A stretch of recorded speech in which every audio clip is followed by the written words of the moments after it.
राम कहो राम कहो राम कहो बावरे, कृष्ण कहो कृष्ण कहो कृष्ण कहो बावरे। राम कहो राम कहो राम कहो बावरे, कृष्ण कहो कृष्ण कहो कृष्ण कहो बावरे। राम कहो राम कहो राम कहो बावरे, कृष्ण कहो कृष्ण कहो कृष्ण कहो बावरे।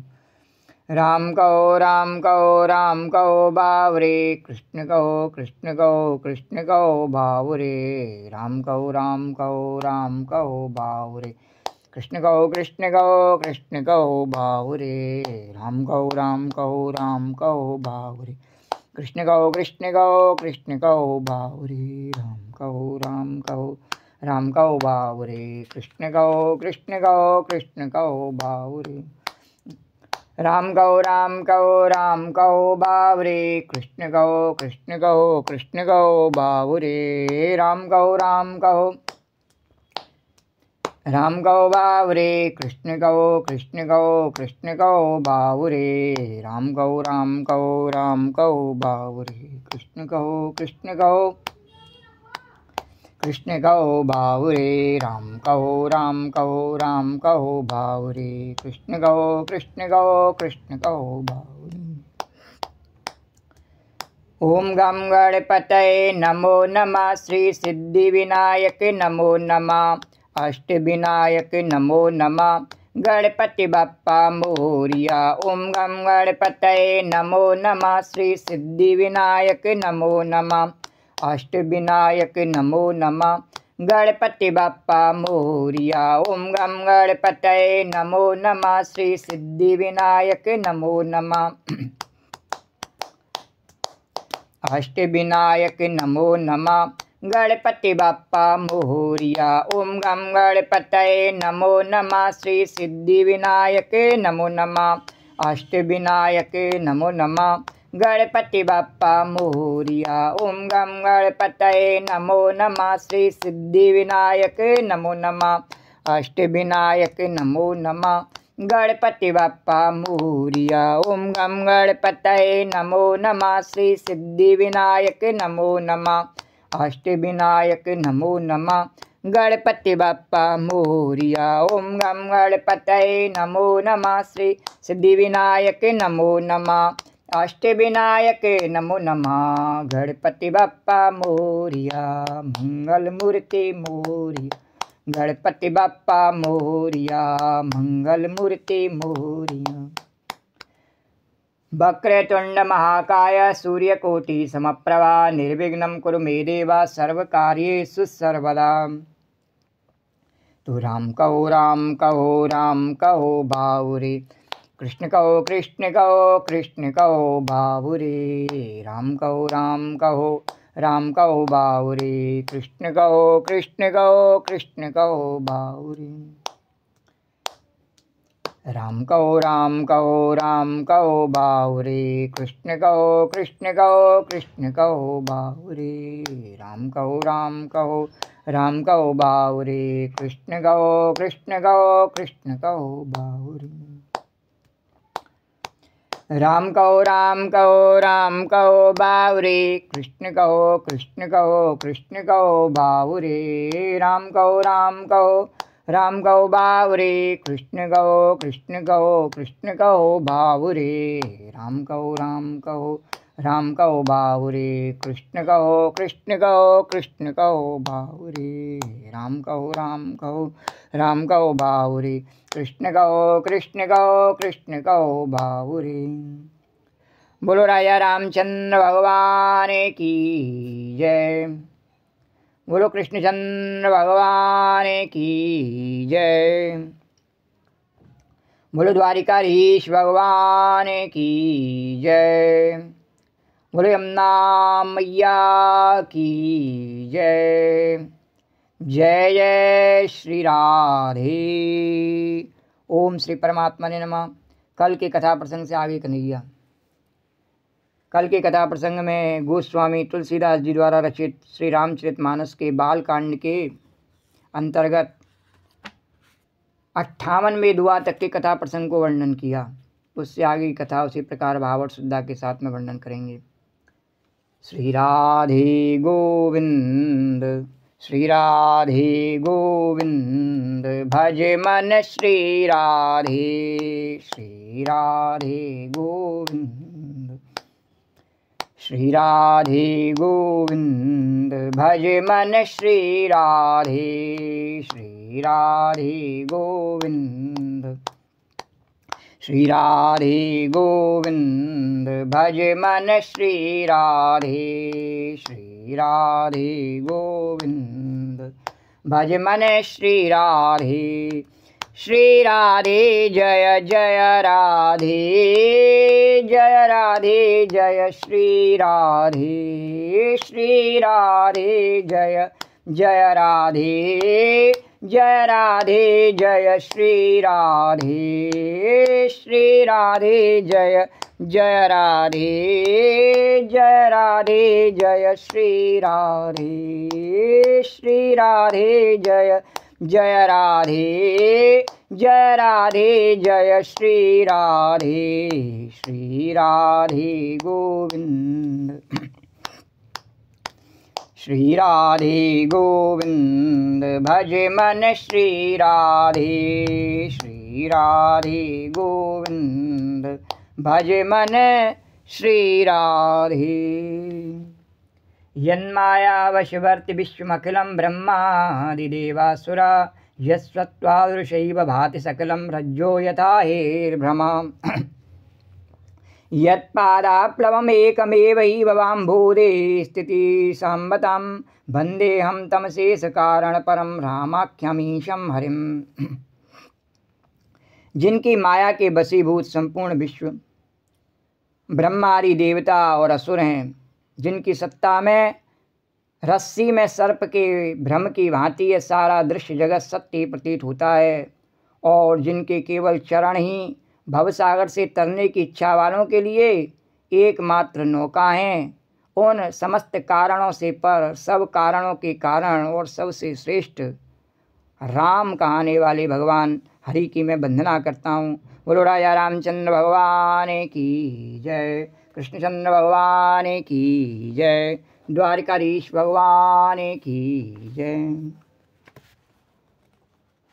कल के कथा प्रसंग में वर्णन किया कि भगवान शंकर ने माता सती का त्याग कर दिया। किस बात पर त्याग किया भगवान ने? कि माता सती ने सीता का रूप धारण कर लिया। तो सीता का रूप धारण करने पर सती का त्याग क्यों किया? किस बात की मर्यादा को स्थापित किया भगवान शंकर ने? भक्ति की मर्यादा को। भक्ति की मर्यादा क्या? कि माँ बेटे का है इस जग में सबसे पक्का नाता, और इससे आगे इससे ज़्यादा गोपी को कुछ नहीं आता। तो उसी भक्ति की मर्यादा को कि संसार के लोग क्या कहते हैं कि स्त्री और पुरुष का नाता ही संसार में श्रेष्ठ है, उसी से संसार चलता है, एक स्त्री है एक पुरुष है। नहीं नहीं, ऐसा नहीं है, बराबरी का नाता नहीं है। भगवान ने कहा नहीं, बराबरी का नाता नहीं है स्त्री और पुरुष का। बोले कैसा नाता है? बोले माता और बेटे का नाता है। बोले कैसे है? तो देवी भागवत में कथा आती है, भगवती राधा रानी जगत की माता जगत जननी, उन्होंने सृष्टि की इच्छा से पहले एक पुरुष उत्पन्न किया, उसका नाम ब्रह्मा रखा, और उससे कहा तुम मेरे से विवाह कर लो। ब्रह्मा ने कहा नहीं, आप उसे मैं विवाह नहीं कर सकता हूँ, और आपने तो मुझे उत्पन्न किया, आपका बेटा हूँ, मैं विवाह नहीं कर सकता हूँ। उसको सुला दिया, सो जा। फिर दूसरा उत्पन्न किया, उसका नाम विष्णु रखा, बोले तुम मेरे से विवाह कर लो। उन्होंने भी कहा नहीं, मैं आपसे विवाह नहीं कर सकता, आप तो मेरी माता हैं, तो मैं विवाह नहीं कर सकता हूँ। तो उसे भी सुला दिया, सो जा। फिर रुद्र शिव भगवान को उत्पन्न किया और कहा मेरे से विवाह कर लो। भगवान ने कहा कि आप जो कह रही हैं माता, मैं आपकी आज्ञा को पालन न करूं ऐसा तो नहीं है, पर मैं थोड़ा सा आपसे अनुग्रह करना चाहता हूं। बोले क्या? कि आपने मुझे प्रकट किया है, तो आपसे तो मेरा माता का नाता है। संसार में सबसे पहले नाता किसका हुआ? माता का और बेटे का।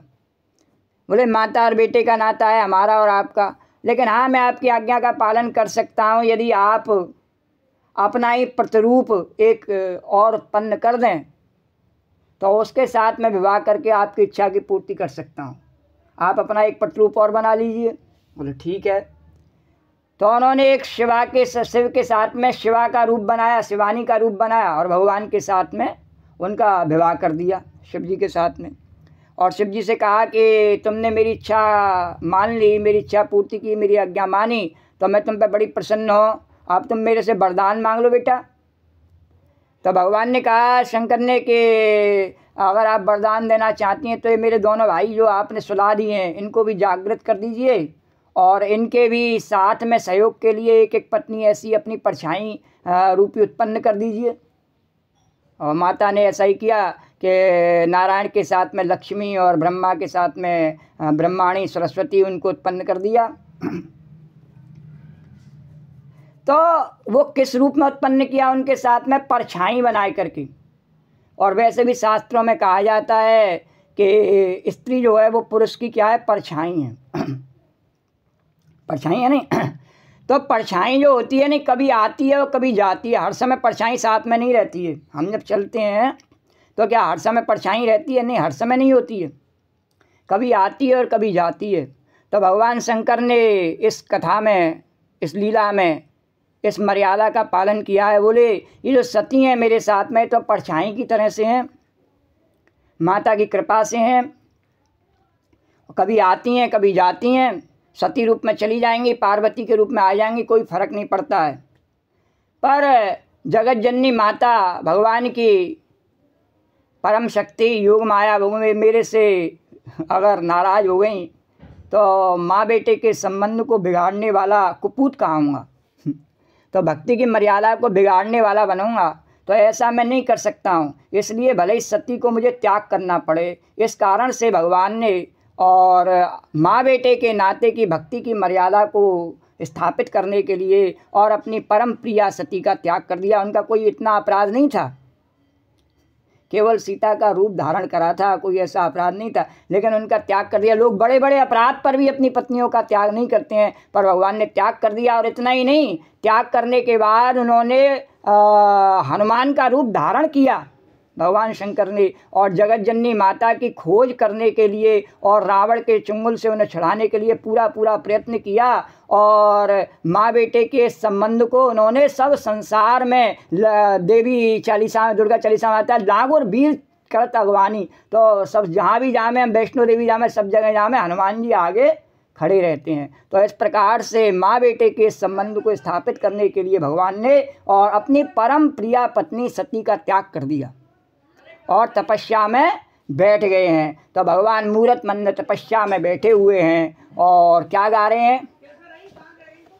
श्री राम जय राम, श्री राम जय राम, श्री राम जय राम, श्री राम जय राम, श्री राम जय राम, श्री राम जय राम, श्री राम जय राम, श्री राम जय राम, श्री राम जय राम, श्री राम जय राम, श्री राम जय राम, श्री राम जय राम, श्री राम जय जय राजा राम, श्री राम जय राम, श्री राम जय, श्री राम जय राम, श्री राम जय राम, श्री राम जय राम, श्री राम जय राम, श्री राम जय राम, श्री राम जय राम, श्री राम जय जय राजा राम,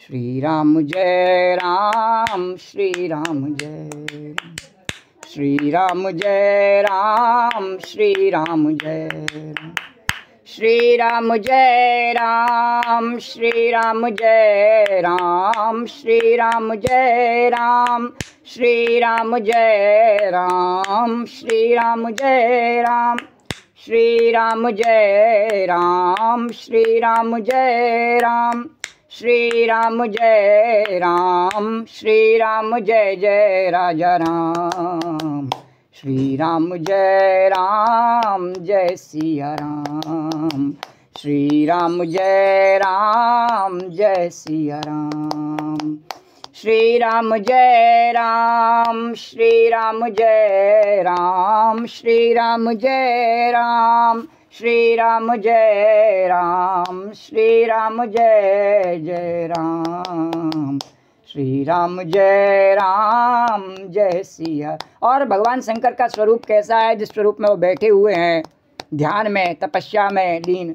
अरे जय शंकर भोले भंडारी, जय शंकर भोले भंडारी, बम लहरी बम लहरी बम लहरी शंभु त्रिपुरारी, जय शंकर भोले भंडारी, जय शंकर भोले भंडारी, बम लहरी शंभु त्रिपुरारी, बम लहरी शंभु त्रिपुरारी, जय शंकर भोले भंडारी, बम लहरी शंभु त्रिपुरारी।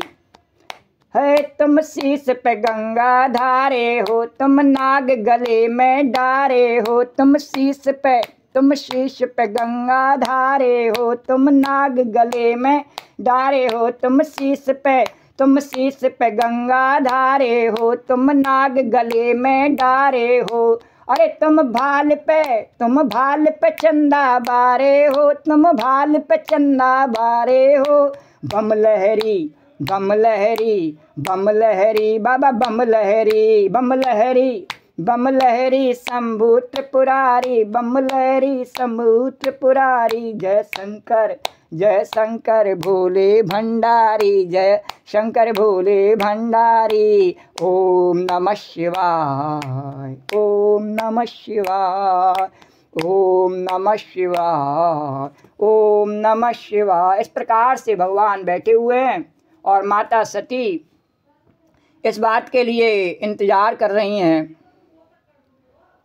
कि किस प्रकार से मैं अपने देह को छोड़ दूं, क्योंकि मुझे त्याग कर दिया है भगवान शंकर ने, तो मैं इस देह से भगवान शंकर से समागम नहीं कर सकती हूँ इस कारण से, और मैं इस देह का त्याग कर दूं और भगवान राम मुझ पर ऐसी कृपा करें। और उससे आगे कथा तुलसीदास जी किस प्रकार वर्णन कर रहे हैं, तो यही वेद दो खेत प्रजेश कुमारी, अकथनीय दारुण दुख भारी। यही वेद दो खेत प्रजेश कुमारी, अकथनीय दारुण दुख भारी। बोले संबत बीते संबत सहत सदा 87, और तजी समाधि शंभु अविनाशी। बीते संबत सहस 87, तजी समाधि शंभु अविनाशी। तुलसीदास जी कहते हैं आगे कथा वर्णन करते हुए कि दक्ष सुता सती जी इस प्रकार बहुत दुखी थीं, किस प्रकार से भगवान और उन्हें दोबारा भगवान शंकर उन्हें अपना में, इसके लिए वो प्रार्थना कर रही भगवान राम से। तो दक्ष सुता सती इस प्रकार बहुत दुखी थी, इतनी दारुण दुख था कि जिसका वर्णन नहीं किया जा सकता। 87,000 वर्ष बीत जाने पर और अविनाशी शिव जी ने समाधि खोली। जब 87,000 वर्ष बीत गए तब भगवान शंकर ने समाधि खोली। इतने वर्षों तक लोग 87 सेकंड भी समाधि नहीं कर सकते हैं, 87,000 वर्ष, और भगवान ने समाधि खोली। और राम नाम शिव सुमिरन लागे, राम नाम शिव सुमिरन लागे, राम सिया राम जय जय राम, राम सिया राम जय जय राम, राम सिया राम जय जय राम। बोलो राम सिया राम जय जय राम। हे राम सिया राम जय जय राम, राम सिया राम जय जय राम, राम सिया राम जय जय राम। बोलो राम सिया राम जय जय। हे राम सिया राम जय जय राम, राम सिया राम जय जय राम, राम सिया राम जय जय राम। बोलो राम सिया राम जय जय राम। हे राम सिया राम जय जय राम, राम सिया राम जय जय राम, राम सिया राम जय जय राम, बोलो राम सिया राम जय जय राम। अरे राम नाम शिव सुमिरन लागे, जाने सती जगत पति जागे, जाने सती जगत पति जागे। जाय शंभु पद बंदन कीना, जाय शंभु पद बंदन कीना, सन्मुख शंकर आसन दीना, सन्मुख शंकर आसन दीना। भगवान शंकर राम नाम का स्मरण करने लगे, तब माता सती ने जाना कि अब मेरे स्वामी जगत के पति जाग गए हैं भगवान शंकर, और उन्होंने जाकर भगवान शिव के चरणों में वंदन किया, प्रणाम किया। शिव जी ने उनके बैठने के लिए सामने आसन दिया, बोले यहाँ सामने बैठो, बराबर में नहीं, बोले द्वार, क्योंकि आपने स्थान ऊंचा प्राप्त कर लिया है, माता का स्थान, तो अब यहाँ ऊंचे आसन पर मेरे सामने ऊपर बैठो, मुझे उपदेश करो। अब मैं आपको उपदेश नहीं कर रहा हूँ। बोले द्वारकाधीश भगवान की जय। अरे लगे कहने हरि कथा रसाला, दक्ष प्रदेश भये ते ही काला, और देखा वेद विचार सब लायक, और दक्ष कीन प्रजापति नायक। भगवान शिव जी भगवान हरि की राममयी कथाएं कहने लगे। पार्वती का जिससे दुख, सती का जिससे दुख दूर हो गए, ऐसी भगवान की कथाओं को, रसमयी कथाओं का वर्णन करने लगे। उसी समय जिस समय भगवान कथा वर्णन कर रहे थे, और समय भी बहुत बीत गया, अभी वर्णन आया 87,000 वर्ष बीत गए थे, उसी समय जो दक्ष थे वो प्रजापति बन गए, उनको राजा बना दिया सब संसार का। ब्रह्मा जी ने अपने बेटे दक्ष को योग्य देख करके, ब्रह्मा जी ने उसे सब प्रकार से योग्य देखा, समझा, इसलिए उसका नाम रखा दक्ष। सब में प्रवीण था, कुशल था, शासन के कार्य में, सबका मन रखने में, तो उसको दक्ष रखा और प्रजापतियों का नायक बना दिया। छोटे मोटे जो प्रजापति सबके ऊपर, देवताओं के ऊपर उसे बैठाला। अरे बड़े अधिकार दक्ष जब पावा, अति अभिमान हृदय तब आवा, नहीं को वस जन माँ जग माही, प्रभुता पाए जाए मद नाही।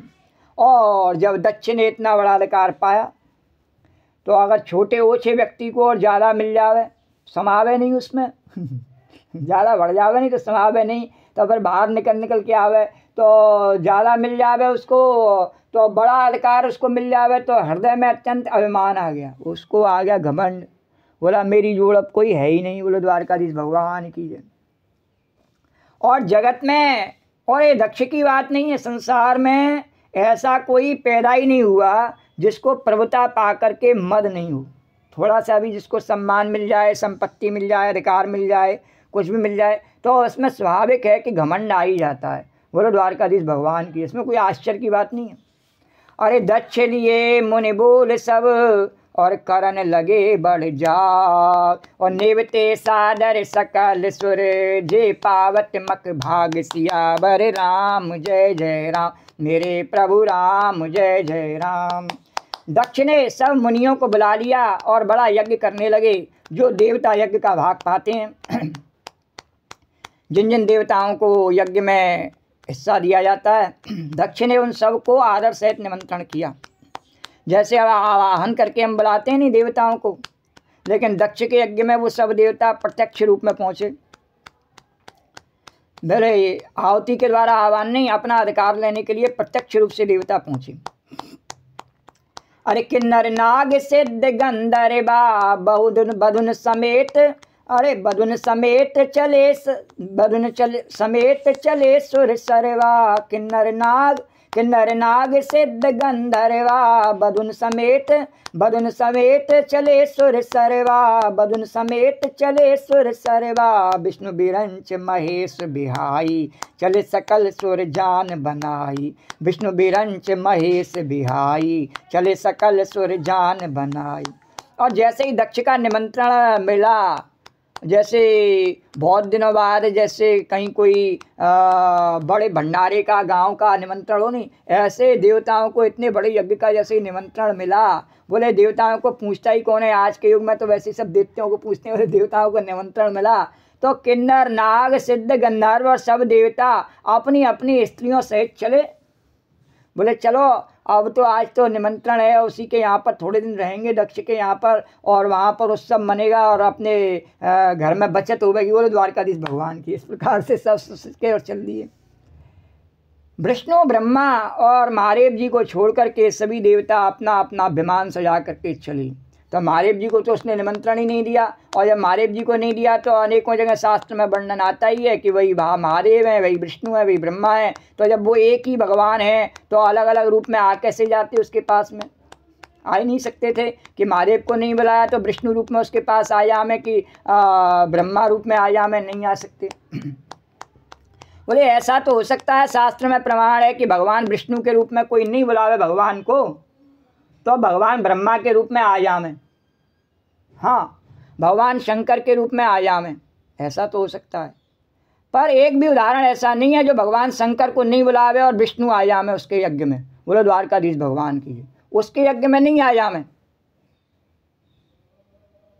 भगवान विष्णु को नहीं बुलावे और शिव की उपासना कर ले चल जावे उसका काम, ब्रह्मा की उपासना कर ले चल जावे। लेकिन शिव की उपासना नहीं करे तो भगवान ने इसीलिए कहा शिव द्रोही मम दास कहावा, सो नरमोय सपने नहीं भावा। तो इस प्रकार भगवान शिव की ध्यान निकल जगत के माता पिता भगवान के नाम का प्रचार प्रसार, भगवान की सभी कथाएं और सबको जितना भी ज्ञान है, सबके ऊपर जितने भी उपकार हैं, जितनी भी विद्या, जितने भी गुण हैं, वो भगवान शिव के दिए हुए हैं। समुद्र मंथन करके सबको सभी प्रकार के रत्न स्वयं भगवान को, नारायण को लक्ष्मी प्रदान करने वाले वही भगवान शिव हैं। और उनके साथ में जो है कोई कहे कि उनको नहीं बुलाऊं, उनका पूजन नहीं करूं मैं और बाकी सबका पूजन कर लो, तो उसका यज्ञ तो कभी संपन्न होता ही नहीं, उसका मनोरथ तो कभी पूरा होता ही नहीं है। सबके मनोरथों को पूर्ण करने वाले ऐसे मंगल के प्रदाता अवतारधानी भगवान शिव, और उनसे द्वेष करके उसने महादेव जी को निमंत्रण दिया नहीं। अब महादेव जी को निमंत्रण नहीं दिया तो विष्णु भगवान और ब्रह्मा जी भी आ नहीं सकते उसके यज्ञ में। तो सती बिलो के व्योम विमाना, जात चले सुंदर विद्यमाना, जात चले सुंदर विद्यनाना, सुर सुंदर करई कल गाना, सुन श्रवण छूटई मुनि ध्याना, सुर सुंदरी करई कल गाना, सुनत श्रवण छूटई मुनि ध्याना। और सती जी ने देखा तो जब वो देवता चले तो अपने विमानों को अपने ड्राइवरों से बोले, ए अपनी गाड़ी को जरा कैलाश के ऊपर से लेकर के चलना। बोले कैलाश के ऊपर से? हाँ, वो रास्ता तो हमारा इधर से है महाराज। बोले नहीं नहीं, किधर से भी रास्ता हो, हमें चलना उधर से ही है। क्यों चलना है? बोले हमें निमंत्रण मिला है और उसका जमाई बेटा है, बेटी बैठी है, उसको निमंत्रण ही नहीं दिया, तो उनको चढ़ाते हुए चलेंगे जरा। बोले द्वारकाधीश भगवान की है। तो सती जी ने जब वो जा रहे तो सती जी ने देखा कि अनेकों प्रकार के सुंदर विमान आकाश में चले जा रहे हैं और देव सुंदरियां मधुर गान कर रही हैं। उसमें गाती हुई जा रही थी, मेरे यार की शादी ऐसे गाती हुई जा रही थी, तो जिन्हें सुनकर मुनियों का ध्यान छूट जाता है। तो उनकी आवाज़ इतनी कोमल कि उसे सुन करके और ध्यान छूट जावे, इस प्रकार से गाती हुई जा रही। तो पूछो तब सेव कयो बखानी, और पिता यज्ञ सुन कछु हरसानी। पूछो तब सेव कयो बखानी, पिता यज्ञ सुन कछु हरसानी। और सती जी ने विमान में देवताओं के जाने का कारण पूछा, तब शिव जी ने सब बातें बतलाई। वह भगवान ने, शिव जी ने कहा ऐसा है कि पिता के यज्ञ की बात उसको उनको बतलाई कि तुम्हारे पापा दक्ष हैं, उन्होंने बड़ा यज्ञ का आयोजन किया है बहुत बड़ा, और उसमें ये सब जा रहे हैं, इनको निमंत्रण दिया है, सबको जा रहे हैं। तो प्रसन्न हुई जैसे उनको पता लगा, अरे अच्छा मेरे पापा के यहाँ यज्ञ हो रहा है, तो वो बड़ी प्रसन्न हुई और सोचने लगी कि यदि महादेव जी मुझे आज्ञा दे रहे हैं तो ऐसी बहाने मैं भी कुछ दिन अपने मायके चली जाऊँ और पिता के घर में जा करके रहूँ। बोलो द्वारकाधीश भगवान की जय। अरे पति पर त्याग हृदय दुख भारी, और कहू न निज अपराध बिचारी, और बोली सती मनोहर बानी। बोली अरे जो महेश मोय आयुष देही, कछु दिन जाए रहूं मिसेही। जो महेश मोय आयुष देही, कछु दिन जाए रहूं मिसे। कुछ दिन जाए करके और मैं अपने पिता के घर में रहूं, भगवान मुझे आज्ञा दे दें। पति पर त्याग हृदय दुख बारी, कई न निज अपराध बिचारी। बोली सती मनोहर बानी, भय संकोच प्रेम रस सानी।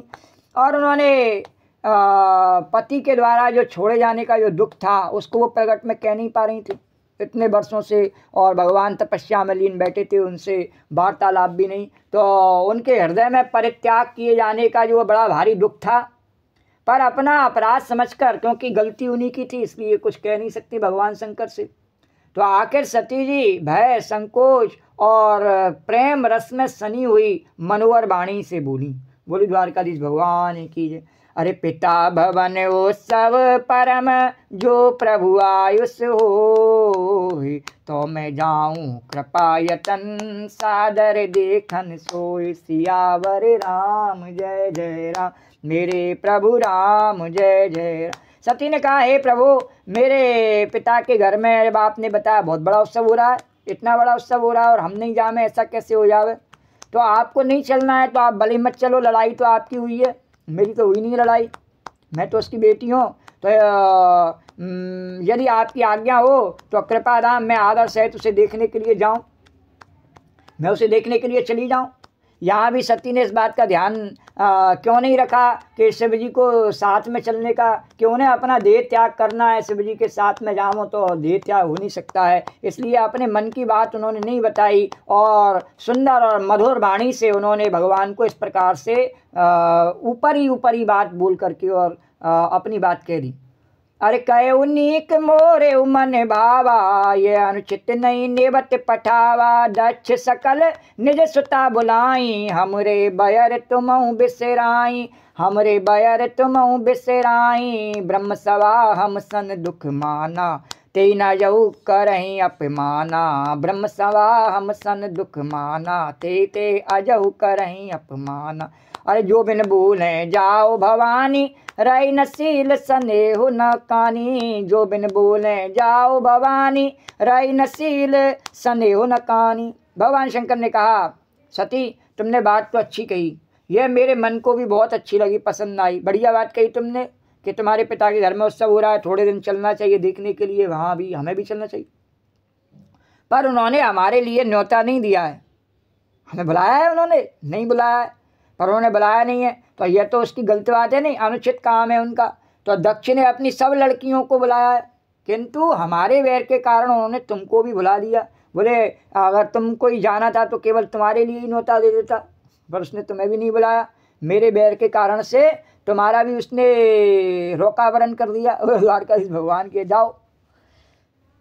तो एक बार ब्रह्मा की सभा में हमसे अप्रसन्न क्या हो गए। ब्रह्मा जी की सभा में एक बार ऐसा हुआ कि दक्ष जब शुरू में बना ही था प्रजापति, और उसके प्रजापति बनने की खुशी में एक मीटिंग करी गई, उसमें सभी देवता ऋषि मुनि पहुँचे, ब्रह्मा जी अध्यक्ष थे, और दक्ष को वहाँ अपना पहला शपथ ग्रहण समारोह जैसे होता है नहीं, उसे अपना शपथ ग्रहण समारोह करना था। तो दक्ष उसमें सबसे बाद में आया, सब आया कर बैठ गए, दक्ष सबसे बाद में आया। तो जैसे ही दक्ष आया सब उठ के खड़े हो गए, तो सब उठ के खड़े हो गए, पर भगवान शंकर नहीं खड़े हुए। तो ब्रह्मा जी उसके पिता नहीं खड़े हुए, अध्यक्ष थे वो नहीं खड़े हुए, और भगवान शंकर नहीं खड़े हुए। तो ब्रह्मा जी की तरफ देख के तो वह यूँ चुप हो गया दक्ष कि मेरे पिता हैं और अध्यक्ष भी हैं, इन्होंने ये सब पद मुझे दिए हैं। पर भगवान शंकर की तरफ जैसे ही देखा उसे बड़ा क्रोध आया, बोला इसको तो मैंने अपनी पुत्री सती ब्याही है, इस प्रकार से मेरे पुत्र के समान, शिष्य के समान है, इसको तो उठ के मेरा बंधन करना चाहिए था, इसने नहीं किया। इस बंदर किसी आँख वाले के लिए मैंने अपनी मृगलोचनी कन्या ब्याह दी, ये तो बड़ा ही अमंगल वेशधारी है, और पशुओं के और नीच व्यक्तियों के साथ में रहता है, भांग धतूरा खाता है और शमशान में पड़ा रहता है, और मैंने तो ब्रह्मा जी के कहने पर अपनी पुत्री को उसके साथ में ब्याह के बहुत गलत काम किया। इस प्रकार से अप्रसन्न हो गए थे। भगवान शंकर ने कहा उसी से अब भी हमारा अपमान करते हैं, और उसका गुस्सा गया ही नहीं, खूब श्राप ले लिए, सब हो गया, लेकिन फिर दक्ष का गुस्सा गया ही नहीं। बोले हे भवानी, भगवान शंकर ने कहा जो तुम बिना बुलाए जाओगी तो न शील स्नेही रहेगा और न मान मर्यादा ही रहेगी। ऐसे व्यक्ति के पास में यदि बिना बुलाए जाओगी तो तुम्हारा शील स्नेह रहेगा नहीं, अपमान हो जाएगा, और मान मर्यादा भी नहीं रहेगी। अरे तो भगवान के ऐसा कहने पर सती ने कहा कि अपने महाराज ऐसी कोई बात नहीं है, अपने पिता के घर में, अपने गुरु के घर में, मित्र के घर में, इनके तो बिना बुलाए भी जा सकते हैं हम, कोई वो भूल जाए हमें और न्योता नहीं दे मैं तो हम चले जाएं उनके घर में, कोई परेशानी थोड़ी है। तो बड़े स्वागत करते हैं कि आप आगे, बड़ा अच्छा किया, हम तो भूल गए थे। तो भगवान ने कहा हाँ हाँ ठीक है। अरे यद्यपि मित्र प्रभु पित गुरु गेहा, जाइए बिनु बोले न संदेहा, जाइए बिनु बोले न संदेहा, तदपि विरोध, अरे तदपि विरोध मान जहाँ कोई, तहाँ गए कल्याण न होई, तदपि विरोध मान जहाँ कोई, तहाँ गए कल्याण न होई। बोले भगवान शंकर ने कहा इसमें कोई संदेह नहीं है कि आपने ठीक कहा कि अपने मित्र के घर, स्वामी के घर, पिता के घर, गुरु के घर बिना बुलाए भी चले जा सकते हैं, चले जाएं तो अभी कोई बात नहीं है। लेकिन यदि वह भूल गए हों तो तुम्हारा बाप भूल तो गया नहीं है, दक्ष भूल गया है क्या? उसने तो बैर के कारण से नहीं बुलाया है। तो अगर बैर के कारण से नहीं बुलाया, ज्ञानपूर्वक नहीं बुलाया है, और यदि हम जामेंगे तो हमारा कल्याण नहीं हो सकता, इसलिए तुम वहाँ मत जाओ। बोलो द्वारकाधीश भगवान की।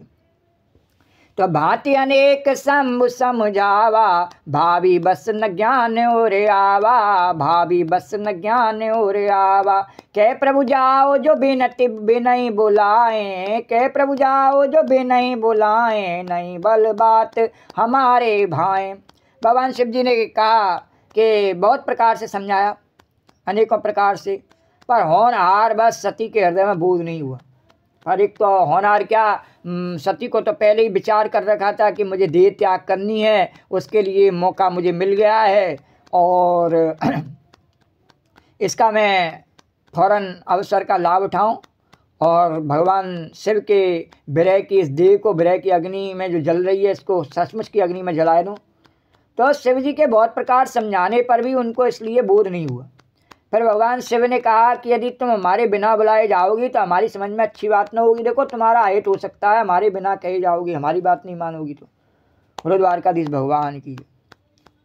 तो कह देखा हरे जतन बहु रही न दक्ष कुमार, सिया राम दिए मुख्य गण संग तब विदा कीन त्रिपुरार, सिया राम सियावर राम जय जय राम, मेरे प्रभु राम जय जय राम। और जब भगवान शंकर ने देखा कि बहुत प्रकार से मैंने प्रयत्न करके देख लिया किंतु इस समय ये नहीं मानने वाली है, हाँ, तो भगवान भी जानते हैं ना, स्त्री का स्वभाव सब जानते हैं, अंतर्यामी है वो तो वैसे भी, और सब उनको अनुभव है। तो उन्होंने कहा ये मानने वाली तो है नहीं।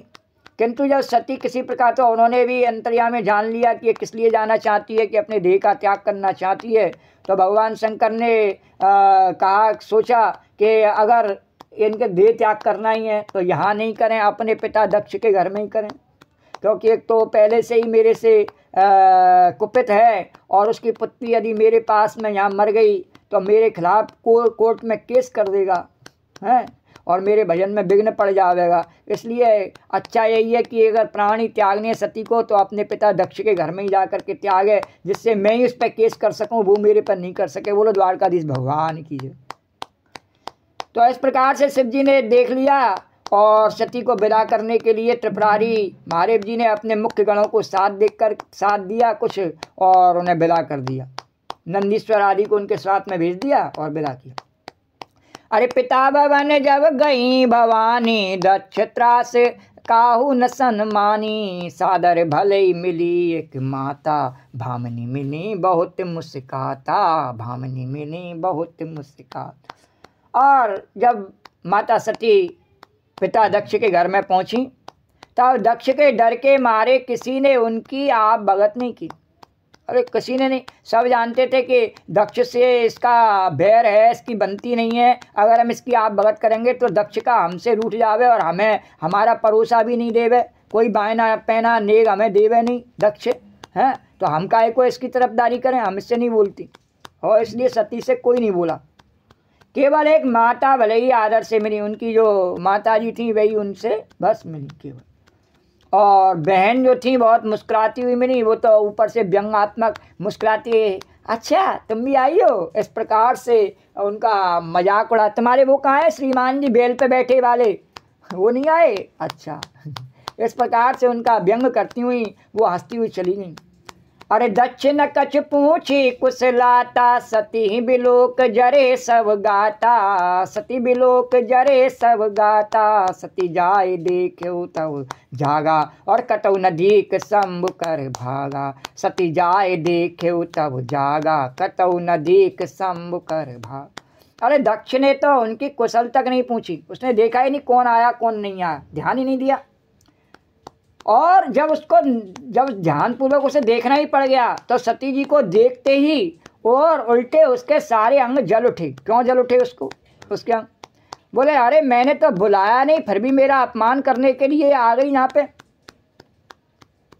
इसके आने से और इसके पति के द्वारा जो मेरा अपमान हुआ है वह सबके ध्यान में आ जाएगा, और मेरा पुनः अपमान इसने किया है यहाँ आई करके, इसलिए अपनी पुत्री को देख के उस पुत्री के प्रति प्रेम नहीं आया, अपनी जमाता का किया हुआ अपमान उसको ध्यान में आया और उसके अंग जल उठे।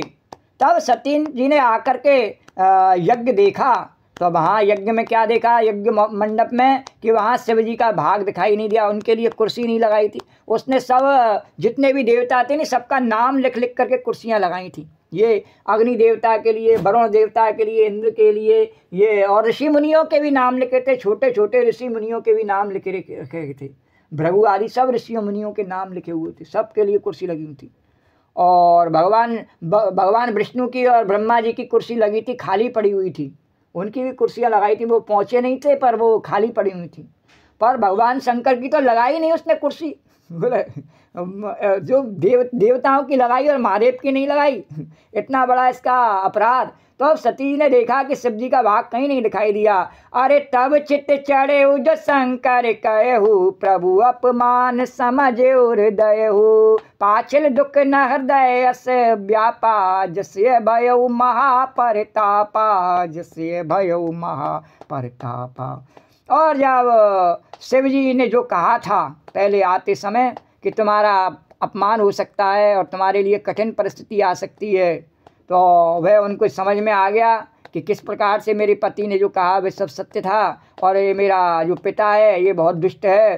तो स्वामी का अपमान समझ करके सती का हृदय जल उठा, और पिछला परित्याग का जो दुख है, जो भगवान शंकर ने उनका इतने वर्षों से परित्याग कर रखा था, इस दुख को उन्होंने भुला दिया। ये जो अब दुख हुआ, भगवान शंकर के अपमान का जो दुख और पीड़ा हुई, और वो भी अपने पिता के माध्यम से हुई, तो इसके कारण से इतना दुख हुआ कि जो भगवान शंकर के त्याग का जो इतने समय से विरह का दुख था वो भी समाप्त हो गया, और हृदय में उतना नहीं व्यापा। और जितना महान दुख इस समय अपने पति के अपमान के कारण से हुआ, बोलो जगत जननी माता सती की जय। और यद्यपि जग दारुण दुख नाना, सबते कठिन जाते अपमाना, समझ सो सते भयउ अति क्रोधा, बहुविध जननी कीन प्रबोधा, बहुविध जननी कीन प्रबोधा। और यद्यपि जगत में अनेक प्रकार के दारुण दुख हैं, बहुत सारे दुख होते हैं संसार में, पर तथापि जाति अपमान सबसे बढ़कर कठिन है। पंगत में बैठे हो, 10 व्यक्तियों को परोसगारी करी जा रही हो और एक को नहीं परीसा जाए पहले तो। और वास्तव में भगवान कह रहे, कन्हैया कह रहे, ये वास्तव में अपमान उसका नहीं है जिसके लिए परोसा नहीं गया, ये उसी का अपमान है जिसने परोसा नहीं है, उसका अपमान ज़्यादा है। क्योंकि उसकी दृष्टता देखो, जब 10 को तू परीसा, एक को क्यों नहीं परीसा तने, द्वारकाधीश भगवान, तो उसकी दृष्टता अधिक है तो उसका अपमान ज़्यादा है। पर यहाँ पर सती को उसका अपमान महसूस हुआ कि भगवान शिव ने जो कहा, और अनेक प्रकार के दारुण दुख हैं और भगवान ने इसके लिए पहले ही बताया था, तथापि जाति अपमान सबसे बढ़कर और कठिन है। इस बात को दर्शाने के लिए माता सती ने दिखाया कि जब सब बहन बैठी हुई हैं उनकी, और सब रिश्तेदार नातेदार बैठे हुए हैं, सबका स्वागत सत्कार हो रहा है, सबके पतियों का हो रहा है, परिवार का हो रहा है, और उनका नहीं हो रहा है, तो उनको क्रोध नहीं आवे, ऐसा नहीं हो सकता है। बोलो द्वारकाधीश भगवान। अब उनको इस बात के लिए क्रोध नहीं आवे कि वो तो भगवान शंकर की शक्ति हैं, वो तो जगत की माता हैं, उनको क्रोध क्यों आना चाहिए। हाँ, कलयुग के लोगों के पास में एक व्यंग बाण है, उनको क्रोध नहीं आना चाहिए। बोले हमको तो ऐसा क्रोध आता है कि हम जल भी सकते हैं और जला भी सकते हैं। भगवान ने कहा संसार को जला भी सकते हैं, स्वयं जल भी सकते हैं, इतनी परीक्षा भी दे सकते हैं कि विरह में जल भी सकते हैं, और ज़रूरत पड़ने पर संसार को जला भी सकते हैं। तो यद्यपि अनेक प्रकार के दारुण दुख हैं, तथापि जाति अपमान सबसे बढ़कर के है। और यह समझकर सती जी को बड़ा क्रोध हुआ आया और माता ने उन्हें बहुत प्रकार से, उनकी मम्मी ने समझाया, बेटा कोई बात नहीं है, ये आदमी ऐसे ही होते हैं, बड़े खराब होते हैं, और मैं ही इसको बुड्ढे को संभालती हूँ, दक्ष को, ये मानता नहीं है, बड़ा खराब खोटा है, अब ये तेरा पिता है जैसा भी है। समझाया पर नहीं। अरे शिव अपमान न जाए सै, हृदय न होए प्रबोध, और सकल सवै हट हट के तब बोली बचन सक्रोध। सियावर राम जय जय राम, मेरे प्रभु राम जय जय राम, सियावर राम जय जय राम, मेरे प्रभु राम जय। परंतु उनसे शिव जी का अपमान सहा नहीं गया, भगवान का अपमान, और वो भी उनके पति, उसका अपमान। तो उनके हृदय में, इससे उनके हृदय में कुछ भी प्रबोध नहीं हुआ, कोई ज्ञान माता ने जितना भी दिया, और उन्होंने कहा मैं नहीं मानती इस समय तेरा कोई ज्ञान, हट दूर हट जा।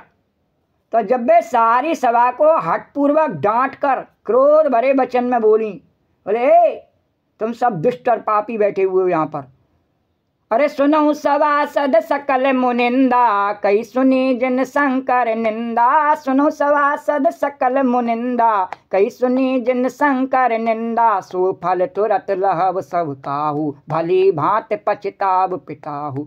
सो फल तुरत लहब सब काहू, भली भांत पछताब पिताहू। हे सभासदों और मुनीश्वरों सुनो, माता सती ने कहा जिन लोगों ने यहाँ भगवान शिव की निंदा की या सुनी है, इस दक्ष ने जो मर्जी आया वो कहा और सब सुनते रहे, तो उन सबको उसका फल तुरंत ही मिलेगा, ये कोई भी नहीं बचेगा एक भी इसमें से। और मेरे पिता दक्ष को भी भली भांति पछताना पड़ जाएगा। बोलो द्वारकाधीश भगवान की जय। अरे संत शंभु श्रीपति अभिवादा, सुनई तहाँ सुनई जहाँ तस अस मर जादा। संत शंभु श्रीपति अपवादा, सुनिए जहाँ तहाँ अस मर जादा। काटिए तासु जीव जो बसाई, श्रवण मूद न चलिए पराई। काटिए तासु जीव जो बसाई, श्रवण मूद न चलिए पराई। और भगवान जहाँ संत शिवजी और लक्ष्मीपति भगवान विष्णु की निंदा सुनी जाए, और वहाँ ऐसी मर्यादा है कि यदि अपना बस चले तो उस निंदा करने वाले की जीभ को काट देवे, और नहीं तो कान मूत करके वहाँ से और चला जाए, भाग जावे। वो द्वारकाधीश भगवान की है।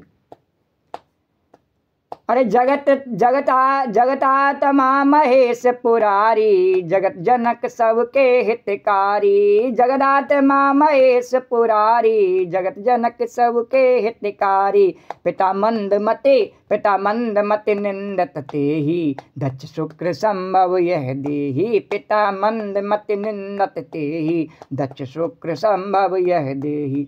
और त्रिपुर दैत्य को मारने वाले भगवान महेश्वर संपूर्ण जगत की आत्मा है, जिन्होंने त्रिपुर राक्षस को मार के संपूर्ण जगत में आनंद प्रकट किया और सबका कष्ट दूर कर लिया। ऐसे वो त्रिपुरारी भगवान, वे जगत पिता हैं और सबका हित करने वाले हैं, सब संसार के मालिक, सबके पिता, सबके रक्षक। और मेरा मंद बुद्धि पिता उनकी निंदा करता है, इसको पता नहीं है, ये समझ रहा है कि उसका जमाता। अरे वो सबके पिता है, इसका जमाता लीला में बन गए, तो इसने क्या समझ लिया कि वो केवल इसके जमाता हैं। और मेरा ये शरीर दक्ष के वीर से उत्पन्न है, तो तजियों तुरत देहते हेतु, उर्धर चंद्र मौल वृष केतु। तजियों तुरत देहते हेतु, उर्धर चंद्र मौल वृष केतु। अस कह जोग अगन तनु जारा, भयो सकल मक हाहाकारा। अस कह जोग अगन तनु जारा, भयो सकल मक हाहाकारा। इसलिए चंद्रमा को ललाट पर धारण करने वाले वृषकेतु भगवान शंकर को हृदय में धारण करके माता सती ने कहा मैं इस शरीर को अब तुरंत ही त्याग दूंगी। और हाहाकार मच गया सब जगह जैसे ही उन्होंने कहा पूरी सभा में। तो ऐसा कह करके और माता सती ने योग निद्रा में अपना शरीर भस्म कर दिया। बोले क्यों त्याग दूंगी? क्योंकि ये जो मेरा शरीर है वो इस दुष्ट दक्ष के शरीर से मेरा उत्पन्न है शरीर, इसलिए मैं इसको त्याग दूंगी। और सारी यज्ञशाला में सन्नाटा छा गया। सती मरन सुन शंभुगन और लगे करन मक खीस। सती मरन सुने सम्मुगन लगे करन मक खीस।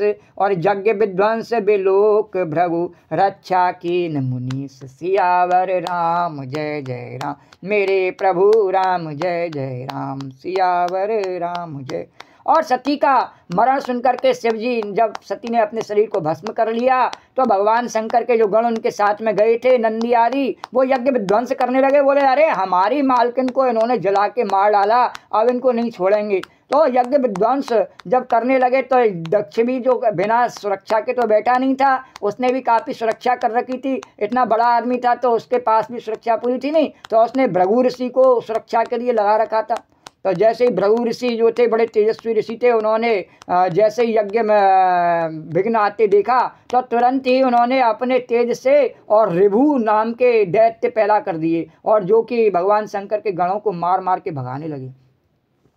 जैसे ही उन्होंने ऐसा किया तो वो भाग करके और चले गए भगवान शंकर के पास में। क्या करते, वो संख्या में बहुत ज़्यादा थे और पिट करके बेचारे भगवान की ऐसी लीला चल रही थी। फिर द्वारकाधीश भगवान की जय। तो देखो भगवान की लीला, आदमी सामान्य मनुष्य है नहीं, और उसके जीवन में छोटी मोटी घटना हो जावे, किसी का पति मर जावे या पत्नी मर जावे तो कितना हल्ला मचावे, और भगवान के जीवन में ऐसी घटना हो जावे फिर। बोलो द्वारकाधीश भगवान की जय।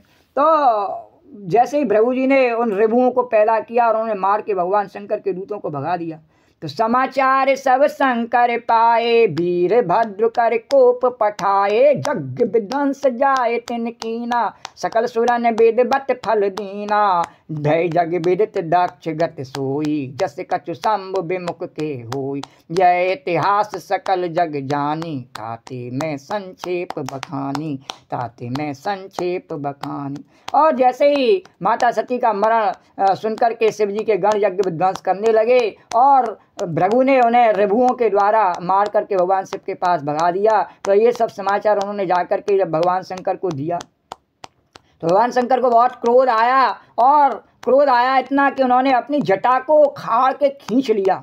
इतने तेजी से क्रोध आया भगवान शंकर को, उन्होंने अपनी एक जटा उखाड़ी क्रोध में भर करके और उठा के उसे जमीन में जैसे ही पटका तेजी से, और तुरंत ही वीरभद्र भगवान के सेनापति और भगवान के गणों के रक्षक पैदा हो गए। उन्होंने वहाँ जा कर के और जैसे ही सेना लेकर के वो गए यज्ञ के जहाँ हो रहा था दक्ष का, वहाँ पहुँचे और वहाँ जा कर के यज्ञ को विध्वंस कर दिया। और जिन जिन देवताओं ने और ऋषि मुनियों ने और सती का व्यंग किया, मजाक उड़ाया, उन सबको उन्होंने यथोचित दंड दिया। और दक्ष की जग प्रसिद्ध वही गति हुई, और दक्ष का सर भी काट करके और अंत में यज्ञ में डाल दिया। और फिर जैसी उसकी गति हुई श्रवद्रोही की, तो ये इतिहास सब जानता ही है। बाद में उसको बकरे का सर लगाया गया, भगवान उस पर प्रसन्न हुए और फिर यज्ञ को पूर्ण किया। तो जैसी इसकी गति हुई सारा संसार जानता है। तुलसीदास जी कह रहे इस कथा का इसलिए मैंने संक्षेप में वर्णन किया। बोलो द्वारकाधीश भगवान की जय। और उधर याज्ञवल्क्य जी ने भी भरद्वाज जी से कहा, ये कथा मैंने आपको संक्षेप में सुनाई। अरे सती मरन हरि संस्वर मागा, जन्म जन्म शिव पद अनुरागा, ते कारण में गिर ग्रह जाई, और जन्मी पार्वती तनु पाई, जन्मी पार्वती तनु पाई। और माता सती ने मरते समय भगवान हरि से वर मांगा कि मेरा जन्म में शिव जी के चरणों में अनुराग रहे हमेशा। और इसी कारण उन्होंने हिमाचल के घर जाकर के और पार्वती के रूप में और जन्म लिया। बोलो जगत जननी माता पार्वती की जय। और जब ते उमा शैल ग्रह जाई, सकल सिद्ध संपत्ति ता छाई, जाता सुमुनि स्वाश्रम कीने, उचित बास हिम भूधर दीने, उचित बास हिम भूधर दीन, उचित बास हिम भूधर दीन। और दक्ष के यज्ञ का समापन हो गया, उसके बकरे का सर लग गया, और वहाँ से उस सबको यथा योग्य वरदान दे करके शिव जी दोबारा अपने जाकर कैलाश पर तपस्या करने लगे। और माता सती जो हैं उन्होंने वह शरीर त्याग करके और पुनः पर्वतराज हिमालय इसके यहाँ पर जन्म लिया, और हिमाचल की पुत्री बन करके वह उत्पन्न हुई।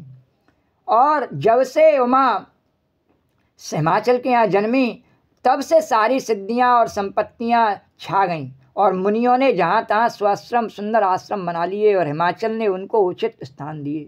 जैसे ही जहाँ पर जगत जननी माता का प्रभाव हो जावे तो वहाँ पर रिद्धि सिद्धि सब अपने आप छलिया में, और इसलिए वहाँ इतनी सुंदरता हुई कि ऋषि मुनियों ने देखा कि यही स्थान तपस्या करने के लिए, हिमाचल प्रदेश जिसका नाम है, वही स्थान को सबसे बढ़िया तपस्या करने के लिए माना। और वहाँ पर जाकर के उन्होंने सुंदर सुंदर आश्रम बनाए और तपस्या करने लगे। अरे सदा सुमन फल सहित सब द्रुम नव नाना जात, और प्रगति सुंदर शैल पर मन आकर बहु भांत, सियावर राम जय जय राम, मेरे प्रभु राम जय जय राम। उस सुंदर पर्वत पर बहुत प्रकार के सब नए नए वृक्ष सदा पुष्प फलयुक्त हो गए, और वहाँ बहुत तरह की मणियों की खानें प्रकट हो गई। इतनी संपत्ति प्रकट हो गई कि किसी को कुछ जरूरत नहीं। तो सरता सब पुनीत जलुबाई, खग मृग मधुप सखी सुखी सब राई। सरता सब पुनीत जलुबाई, खग मृग मधुप सुखी सब राई। सहज बयर सब जीवन त्यागा, गिर पर सकल करहीं अनुरागा। सहज बयर सब जीवन त्यागा, गिर पर सकल करहीं अनुरागा।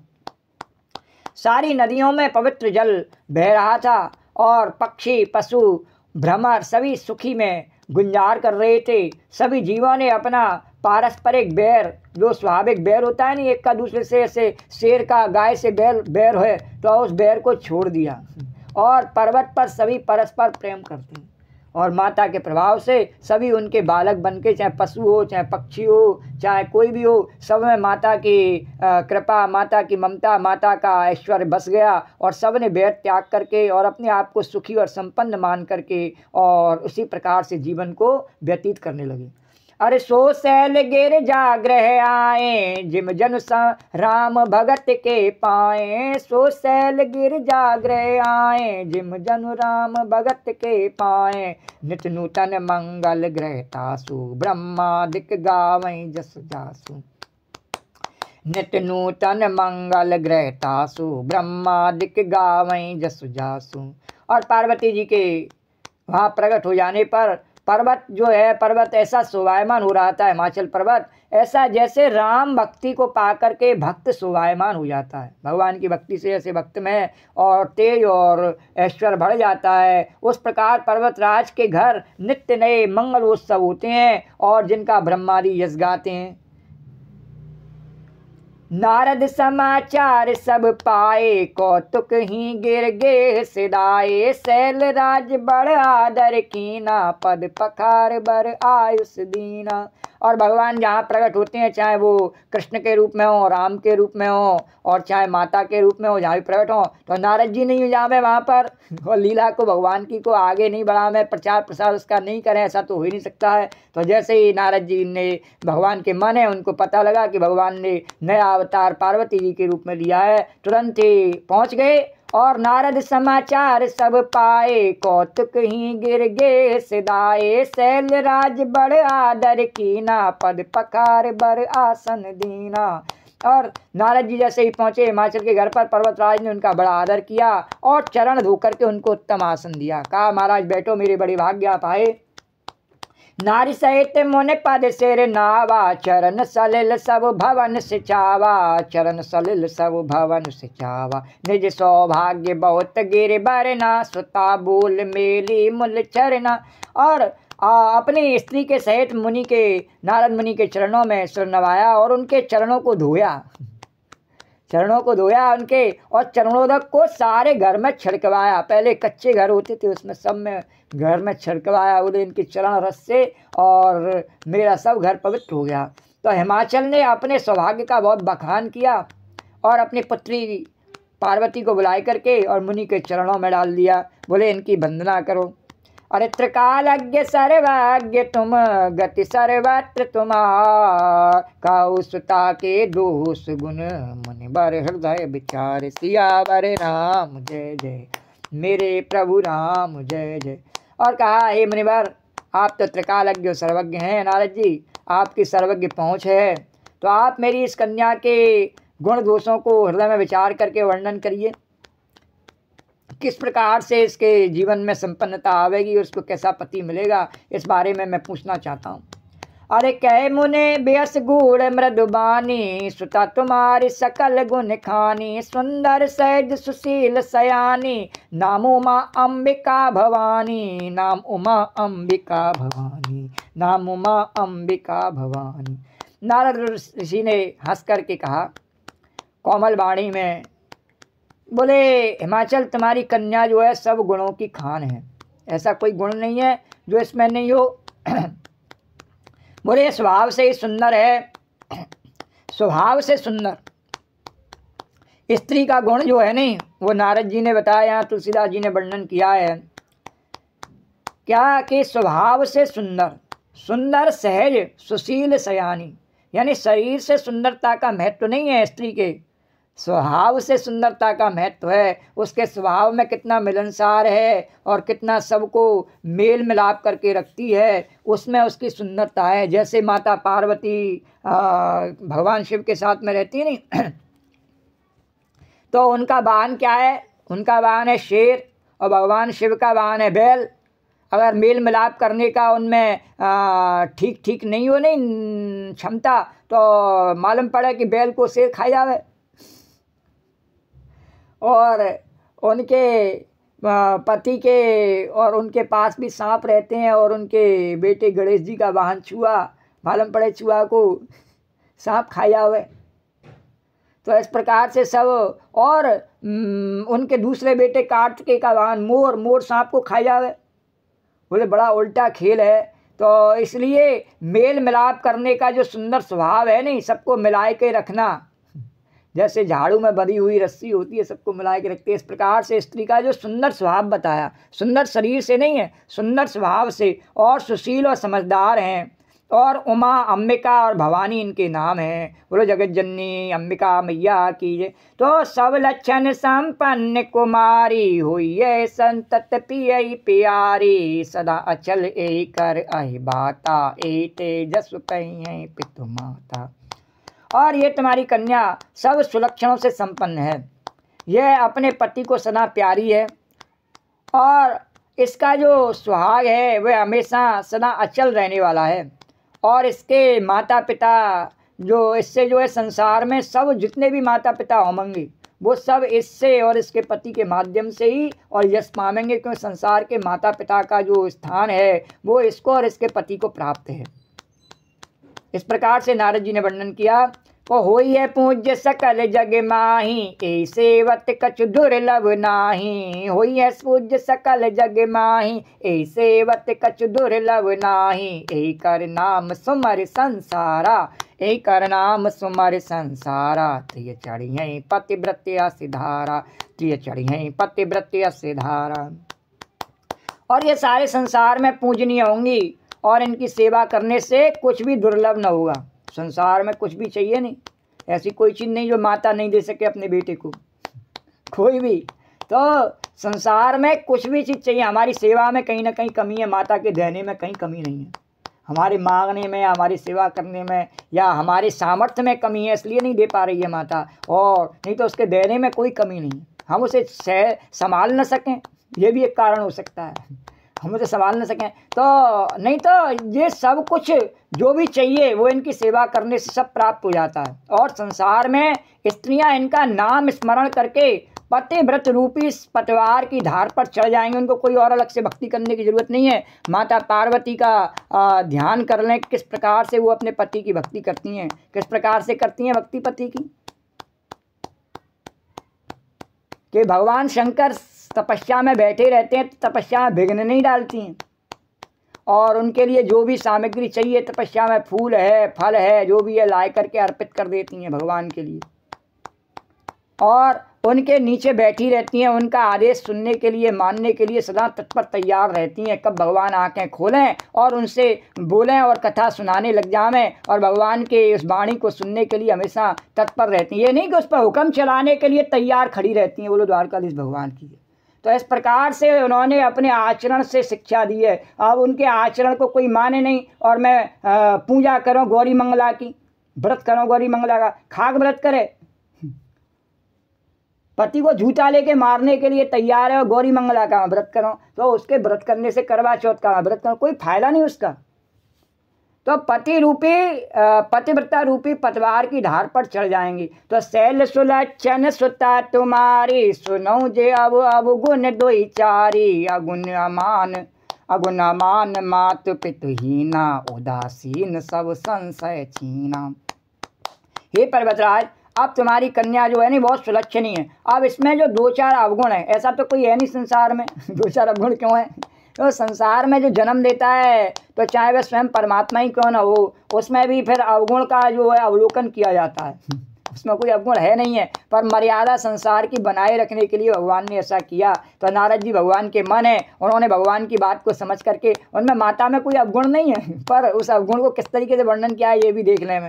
तो क्या अवगुण वर्णन किया? तो अब इनमें जो 2-4 तो एक धारणा जो संसार में बनाए रखनी है कि ऐसा कोई संसार में नहीं है जिसमें अवगुण नहीं हो, इस धारणा को बनाए रखने के लिए केवल वर्णन किया है। और जब हम इसे ध्यान से अगर पढ़ें और सुने तो हम समझ जाएंगे कि इसमें माता का कोई अवगुण वर्णन नहीं किया गया है। तो अब इसमें जो 2-4 अवगुण हैं उन्हें भी सुन लो। तो क्या अवगुण बताया कि गुणहीन, मानहीन, माता पिता विहीन, उदासीन और संशयहीन, लापरवाह, जोगी, जटिल, अकाम मन, नगण्य अमंगल बेश।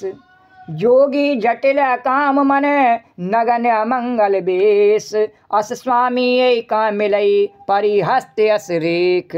अस स्वामी एका मिलई, परिहस्त अस रेख। सियावर राम जय जय राम, मेरे प्रभु राम जय जय राम। तो अब वो क्या है इसमें कि इसका जो पति होगा वो कैसा इसको मिलेगा कि योगी, जटाधारी, निष्काम हृदय और नंगा और अमंगल वेश वाला, गुणहीन, मानहीन, माता पिता जिसके कोई नहीं, ऐसा उदासीन, लापरवाह व्यक्ति इसका पति बनेगा। ऐसी इसके हाथ में रेखा पड़ी है। बोलो द्वारकाधीश भगवान की जय। सियावर राम जय जय राम, मेरे प्रभु राम जय जय राम। सियावर राम। तो ये अवगुण क्या माता के बताए? नहीं, अवगुण नहीं बताए। तो अवगुण भगवान के बताए नहीं, उनके भी कोई अवगुण नहीं, उनमें वो सब गुण हो गए। तो एक मर्यादा को, भगवान की बात को समझ के नारद जी भगवान के मन है, तो उनकी मर्यादा रखने के लिए झूठ मूठ में ऐसा वर्णन कर दिया उन्होंने कि बात भी रह जावे और कोई अवगुण बताना भी नहीं पड़ जावे। तो सुन मुन गिरा सत्य जिय जानी, दुख दंपतई उमा हरसानी। नारद हुए भेद न जाना, दशा एक समझौ बिलगाना। नारद हुए भेद न जाना, दशा एक समझौ बिलगाना। और जैसे ही नारद जी की वाणी को सुना और उसको सुन करके और पार्वती जी के हृदय में उन्होंने अपने उससे सत्य जान करके और पार्वती जी अति प्रसन्न हो गई। और जब उन्होंने सुना, पति पत्नी मैना ने और हिमाचल ने, उनको बड़ा दुख हुआ। बोले अरे हमारी बेटी के लिए ऐसा नंगा धड़ंगा पति मिलेगा। बोले द्वारकाधीश भगवान। तो नारद जी भी इस रहस्य को नहीं जाना कि पार्वती जी क्यों प्रसन्न हुई और हिमाचल और मैना क्यों दुखी हुई, क्योंकि सबकी बाहरी दशा एक सी होने पर भी भीतरी समझ भिन्न भिन्न थी। बाहर से तो सब एक जैसे लग रहे थे, बाहर से तो पार्वती जी ने भी कोई प्रसन्नता नहीं दिखाई और बाहर से मैना ने और हिमाचल ने कोई अप्रसन्नता नहीं दिखाई नारद जी को। क्यों? बाहर से अगर अप्रसन्नता दिखावे तो नारद जी क्या हमारा अपमान कर रहे हो रे? और यदि पार्वती जी बाहर से प्रसन्नता दिखावे तो बड़ी उच्छृंखल लड़की है। नहीं, ऐसा नहीं है, दोनों ने कुछ नहीं। तो बाहर से तो एक से ही रहे, लेकिन भीतर पार्वती के भीतर प्रसन्नता हो रही थी और मैना और हिमाचल के भीतर अप्रसन्नता हो रही थी। नारद जी भी इस रहस्य को नहीं जान सके। अरे सकल सखी गिर जा गिर मैना, पुलक शरीर भरे जल नैना। होय नम्रसा देव ऋषि भाका, उमा सुबचन हृदय धर राखा। सारी सखियां पार्वती, पर्वतराज हिमाचल और मैना सभी के शरीर पुलकित थे नारद जी की बात सुन करके, और सभी के नेत्रों में जल भरा था। सब रो रहे, ऐसा पति मिलेगा ऐसे? देवर्षि के वचन असत्य नहीं हो सकते। यह विचार कर पार्वती जी ने उन वचनों को हृदय में धारण कर लिया। और पार्वती जी ने कि नारद जी असत्य तो बोलते नहीं हैं और जो वर्णन किया है वो तो भगवान सेवकाई है, इसलिए मेरी मनोकामना तो भगवान ने पूरी कर ही दी है, उसी को बताने नारद जी आए हैं। तो उपजेहु शिव पद कमल सनेहु, मिलन कठिन मन भा संदेहु। जानिकु अवसर प्रीत दुराई, सखी उछंग बैठी पुन जाई। और उन्हें शिव जी के चरण कमलों में स्नेह उत्पन्न हुआ है पार्वती जी को, परंतु मन में संदेह हुआ कि उनका मिलना कठिन है। बोले भले ही मेरे मन में प्रीत आ गई है उनके प्रति, और नारद जी ने भी बता दिया है कि वही पति के रूप में मिलेंगे, पर उनका मिलना तो अभी बहुत कठिन है, अभी तो दिल्ली बहुत दूर है। और अवसर ठीक न जान करके और उमा ने अपने प्रेम को छिपा लिया, बोले इस समय में ऐसे प्रकट नहीं कर सकती। और फिर वे अपनी सखी की गोदी में जाके बैठ गई। सखी की गोदी में जाके क्यों बैठ गई? क्योंकि वो तो छोटी सी थी और उनकी सखियाँ जो थी वो बड़ी बड़ी थी। तो सखी की गोदी में जा कर के बैठ गई। बड़ी बड़ी क्यों थी? कि वो राजा की बेटी थी, तो सखियाँ जो थी बड़ी बड़ी राजा ने खुद ही रख रखी थी उनको खिलाने के लिए। पूरे द्वारका उन्हें खेलने जाने के लिए कहीं बाहर जाके सखी ढूंढने की आवश्यकता नहीं थी, और उनके लिए सखी वहीं रख रखी थी। द्वारकाधीश भगवान की है। तो जिन पर बहुत माता का स्नेह था, वो सखी जिनकी गोदी में जा करके, और वो जगत जननी माता सबको अपनी गोदी में बिठाने वाली उस सखी की गोदी में जा करके बैठ गई। और इस प्रकार सुंदर झांकी का वर्णन तुलसीदास जी ने किया। अरे झूठ न होए देव ऋषि बानी, सोचे दंपत सखी सयानी, और धर धीर काई गिर जाऊ, और धीर कई गिर राऊ, काऊ नाथ का करिय पाऊ, और काऊ नाथ का करिय पाऊ। अब जैसे ही नारद जी की बात को सबने सुना तो बोले झूठी तो हो नहीं सकती इनकी बात, ये देव ऋषि हैं। जब साधारण ऋषि मुनि उस समय सत्य बोलते थे, तो ये तो नारद जी देव ऋषि हैं। तो यह विचार कर हिम्मान, मैना और सारी चतुर सखियाँ चिंता करने लगी। बोले अब क्या होगा? पर हृदय में धीरज धर करके पर्वतराज हिमाचल ने कहा, हे नाथ, कहिए, आपने बता तो दिया कि ऐसा पति मिलेगा, पर अब उसका उपाय क्या किया जाए? इससे बचने का क्या उपाय है महाराज? कैसे उपाय करें हम? कुछ उपाय भी बता दो बाबा जी, आप कोई जादू टोना बता दो महाराज। तो ये कह मुनि सेम बंत सुन, और जो विध लिखा लिलार, और देव धनुज नर नाग मुने को न मेटन हार। सियावर राम जय जय राम, मेरे प्रभु राम जय जय राम सियावर। तो आज के युग में लोग कहते थे, पहले युग में लोग बड़े अविश्वासी, नहीं, आज के युग में बहुत अविश्वासी होते हैं। उनको भगवान पर, भगवान के सत्ता पर विश्वास नहीं रहता है। बड़े बड़े पढ़े लिखे जो है नहीं, कूप मंडूप हैं आजकल की, जैसे कुएं के मेढक होते हैं नहीं, बिल्कुल ऐसे ही हैं। हाँ, तो उनको भगवान की बातों में विश्वास ही नहीं, सत्यता में विश्वास नहीं है, इसलिए जरा सी एक छींक भी आई नहीं, फौरन पहुंचेंगे पंडित जी के पास या डॉक्टर के पास। अरे कोई उपाय बताओ हमें, एक जरा सी खुजली हो जाए, उपाय बताओ हमें, क्या उपाय? तो ऐसे ही उन्होंने बताया कि तुम्हारी पुत्री के जो पति जो लिखा है किस्मत में, वो ऐसा लिखा है कि उसका बेस ऐसा होवेगा, उसका ऐसा स्वभाव होवेगा, इस प्रकार से उसको वर्णन किया। तो उसे सुन करके उन्हें लगा कि हम शायद इसे बदल दें में। हाँ, लोगों को लगता है कि हम अपने धन बल से, अपने संगठन से, किसी तंत्र से, मंत्र से सत्यता को, राम नाम सत्य को बदल सकें, ऐसा कहा। लेकिन नहीं, इसका उत्तर बड़ा सुंदर दिया। नारद जी ने कहा, मुनीश्वर ने कहा, हे मान सुनो, विधाता ने ललाट पर जो कुछ लिख दिया, बोले विधाता कौन है? वो मेरे पापा हैं ब्रह्मा जी। नारद जी ने कहा, मैं जानता हूँ उनको, कि वो जो लिख देते हैं नहीं, उसको कोई मिटा नहीं सकता है। तो उन्होंने जो लिख दिया है उसको देवता, दानव, मनुष्य, नाग और मुनि कोई भी नहीं मिटा सकते हैं, समझा?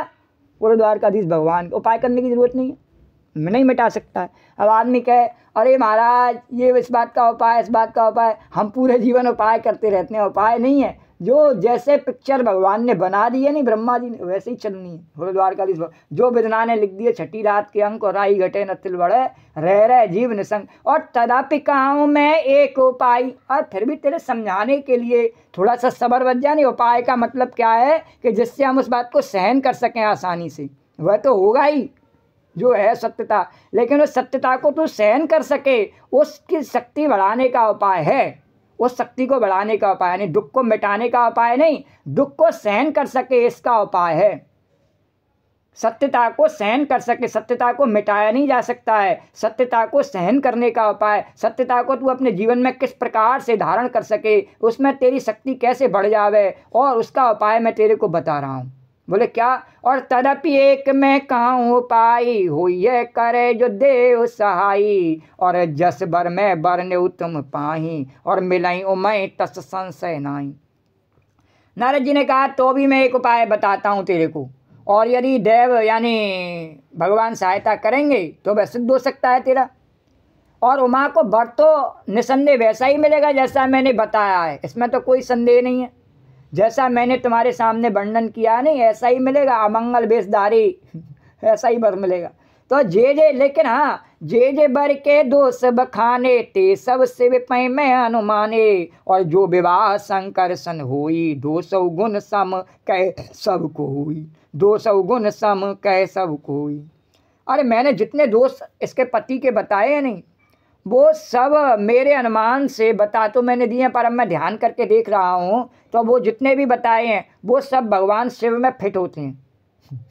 बोले शंकर जी का वेश भी ऐसा है और उनका स्वभाव भी ऐसा है, उसमें सब फिट होते हैं। तो यदि भगवान शंकर के साथ में तुम्हारी पुत्री का विवाह हो जावे तो दोषों को भी सब लोग गुणों के समान ही कहेंगे। तब कोई नहीं कहेगा उनसे कि वो नंगे हैं कि अमंगल वेशधारी हैं, कोई नहीं कहेगा।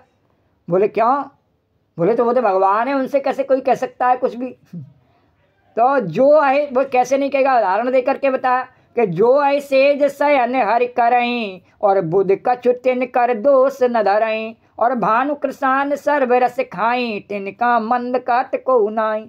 जैसे विष्णु भगवान शेषनाग की सैया पर सोते हैं, सांप पर सोते हैं, तो अभी पंडित जन उनको कोई दोष नहीं लगाते, कोई उन्हें बुरा मानता है। अरे सांप पर सोने वाले को कौन भगवान माने? कोई यूँ कहता है कि नहीं नहीं वो तो भगवान है। तो सूर्य और अग्निदेव बोले कि सब अच्छे बुरे सब रसों का भक्षण करते हैं, सब खा जाते हैं। ये अग्निदेव चिता में आदमी को भी खा जाते हैं, सब खा जाते हैं, और यज्ञ में बढ़िया बढ़िया चरू भी खाते हैं, सब खाते हैं।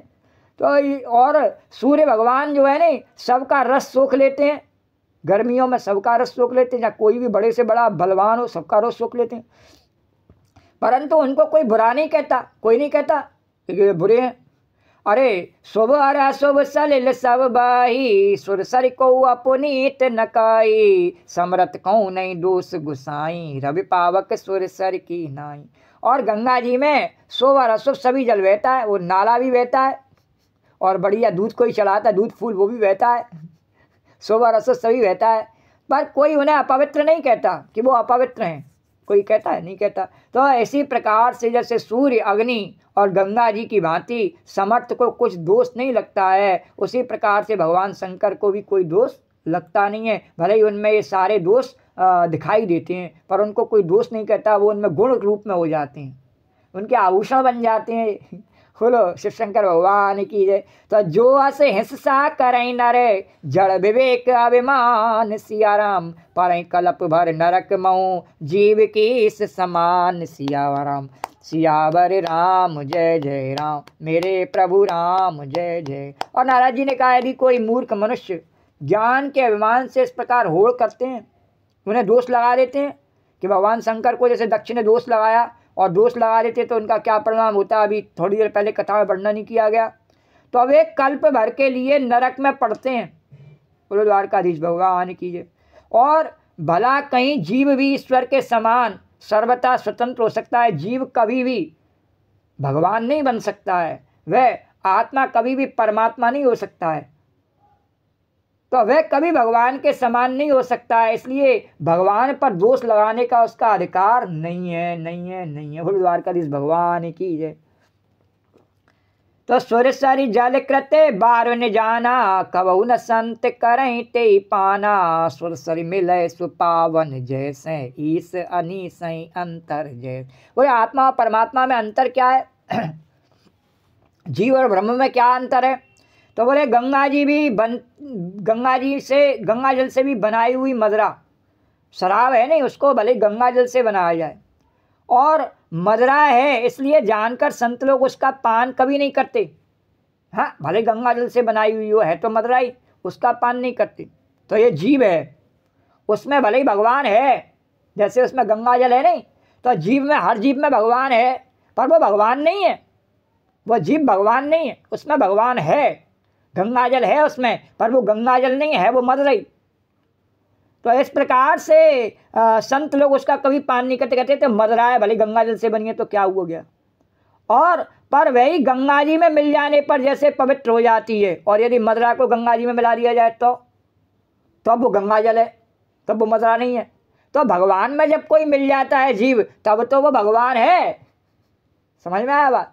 और जब भगवान से अलग जो हम जीव हैं, हम भगवान, हम कहें कि हम में भी ज्ञान हो गया तो हम भगवान हो गए, हम ब्रह्म हो गए, तो हम ब्रह्म नहीं हो सकते हैं। तो गंगा जी तो इसलिए जब हम ब्रह्म हो नहीं सकते तो ब्रह्म पर उंगली भी उठा नहीं सकते हैं। तो इसी प्रकार से जो सामर्थ्यवान है उसको दोष नहीं लगाया जा सकता है। तो ईश्वर और जीव में भी वैसा ही भेद है। इसलिए भगवान करें सो सब लीला, बोले वो भले चाहे कुछ भी कर सकते हैं, वो सब लीला है, और हम करें तो अपराध है, दोष। जैसे अभी पूर्व के रास पंचाध्यायी कथा में बताया नहीं, भगवान ने कहा मैं चाहे सीधा नाचूं, चाहे टेढ़ा नाचूं, चाहे टेढ़ा होके बंसी बजाऊं, हाँ, चाहे मैं कछु ही करूं, पर जीव मेरे पास में सीधा होकर के आता है, टेढ़ा होके आ मेरे पसंद नहीं। तेरे को आना है मेरी शरण में, सीधा होके आवेगा, और मैं चाहे तेरे पर टेढ़ा होके प्रसन्न हो, चाहे उल्टा होके प्रसन्न हो, चाहे कैसे भी हो, मेरी तरफ मत देखे। फूल द्वारकाधीश भगवान की। तो इस प्रकार से भगवान शंकर जो है वो सामर्थ्यवान है। और जितने भी मैंने आपके पुत्री के पति में जितने भी दोष बताए हैं वो सब उनमें प्रत्यक्ष दर्शित होते हैं, लेकिन उनको कोई दोष नहीं कह सकता है, सब गुण कहते हैं। वो लोग शिव शंकर भगवान की जय। तो शंभु सहज समरथ भगवाना, ए विवाह सब विधि कल्याणा, दुराराध्य पे आई महेशु, आशुतोष पुण्य किए कलेशु। और शिव जी सहज ही समर्थ हैं क्योंकि वे भगवान हैं, इसलिए इस विवाह में सब प्रकार कल्याण है। और यदि आपकी पुत्री का विवाह उपाय ये बताया कि आपकी पुत्री का विवाह भगवान शंकर के साथ में हो जावे, तो परंतु इसमें एक विघ्न है। बोले क्या? कि महादेव जी की आराधना बड़ी कठिन है। बोले आपको उनकी तपस्या तो करनी पड़ेगी। बोले नहीं, वो तो बड़े भोले भंडारी हैं, यूँ ही प्रसन्न हो जाते हैं। बोले यूँ ही नहीं हो जाते हैं प्रसन्न भोले भंडारी तो हैं, यूँ ही प्रसन्न तो उनकी अपनी मौज है, और अपनी मौज है तो वो किसी ऐरे गहरे नत्थु खैरे पर यूँ ही प्रसन्न हो जाते हैं। हाँ, भगवान क्या कह रहे? बोले गोपी बताना ना मेरा अनेक भाव बताना। तो भगवान का भाव क्या है? कोई गिरा है, पड़ा है, नाली में पड़ा है, कीड़ा है, उस पर बहुत जल्दी प्रसन्न हो जाते हैं। भगवान कहते हैं अरे इसको न को वार दूँ, उस पर बहुत जल्दी प्रसन्न हो जाते हैं। बोले उस पर तो हो जाते हैं बहुत जल्दी प्रसन्न, लेकिन तुम्हारी पुत्री पर बहुत जल्दी प्रसन्न हो जाए ऐसा नहीं है कि तुम्हारी पुत्री उन्हीं की शक्ति है और इसमें सर्व सामर्थ्य है। तो इस पहले अपनी सामर्थ्य की परीक्षा दे रहे वे, प्रेम परीक्षा दे रहे वे, तब प्रसन्न होंगे। बोले द्वारकाधीश भगवान की है। ऐसे ही नहीं है, तो जितना योग्य विद्यार्थी है उसकी उतनी बड़ी परीक्षा है। बोले ये कोई ऐसी वैसी थोड़ी है जिस पर ऐसे ही प्रसन्न हो जाए भगवान, ऐसे ही नहीं प्रसन्न हो जाते। बोले मरा गिरा है तो उस पर ऐसे ही अजामिल जैसे पे भगवान ऐसे ही प्रसन्न हो जाते हैं, वैसे ही उसकी मुक्ति कर देते हैं। बोले उसकी कर देते हैं, लेकिन तुम्हारी पुत्री तो सबको मुक्ति देने वाली सर्व समर्थ जगत की माता है, तो इसको तो भगवान प्रेम परीक्षा दे करके जब अपनावेंगे। तो जो तप करे तुम कुमारी तुम्हारी, और भावई में टू सके त्रिपुरारी। परंतु महादेव जी की आराधना बड़ी कठिन है, फिर भी क्लेश तप करने से बहुत जल्दी वे संतुष्ट हो जाते हैं, और तपस्या करने से भगवान संतुष्ट हो ही जाते हैं, सब जानते ही हैं। तो जो तप करे कुमारी तुम्हारी, भावई मेट सके त्रिपुरारी। और यदि तुम्हारी कन्या तप करे तो त्रिपुरारी महादेव जी होनहार को मिटा सकते हैं। उनमें इतनी शक्ति है भगवान में कि वो विधि के अंक भी मिटा सकते हैं। जो विद्वान ने लिख दिए अंक है नहीं, उनको भी भगवान मिटाने की सामर्थ्य रखते हैं, ब्रह्मा के अंकों को भी मिटाने की, तो उसको वो मिटा सकते हैं। तो यद्यपि बर अनेक जग माई, एक शिव तज दूसर नाई। यद्यपि संसार में बर अनेक हैं, पर इसके लिए भगवान शिव को छोड़ करके दूसरा बर नहीं है। इस प्रकार से नारद जी ने वर्णन किया। और बरदायक प्रणतारत भंजन, कृपा सिंधु सेवक मनोरंजन, इच्छित फल।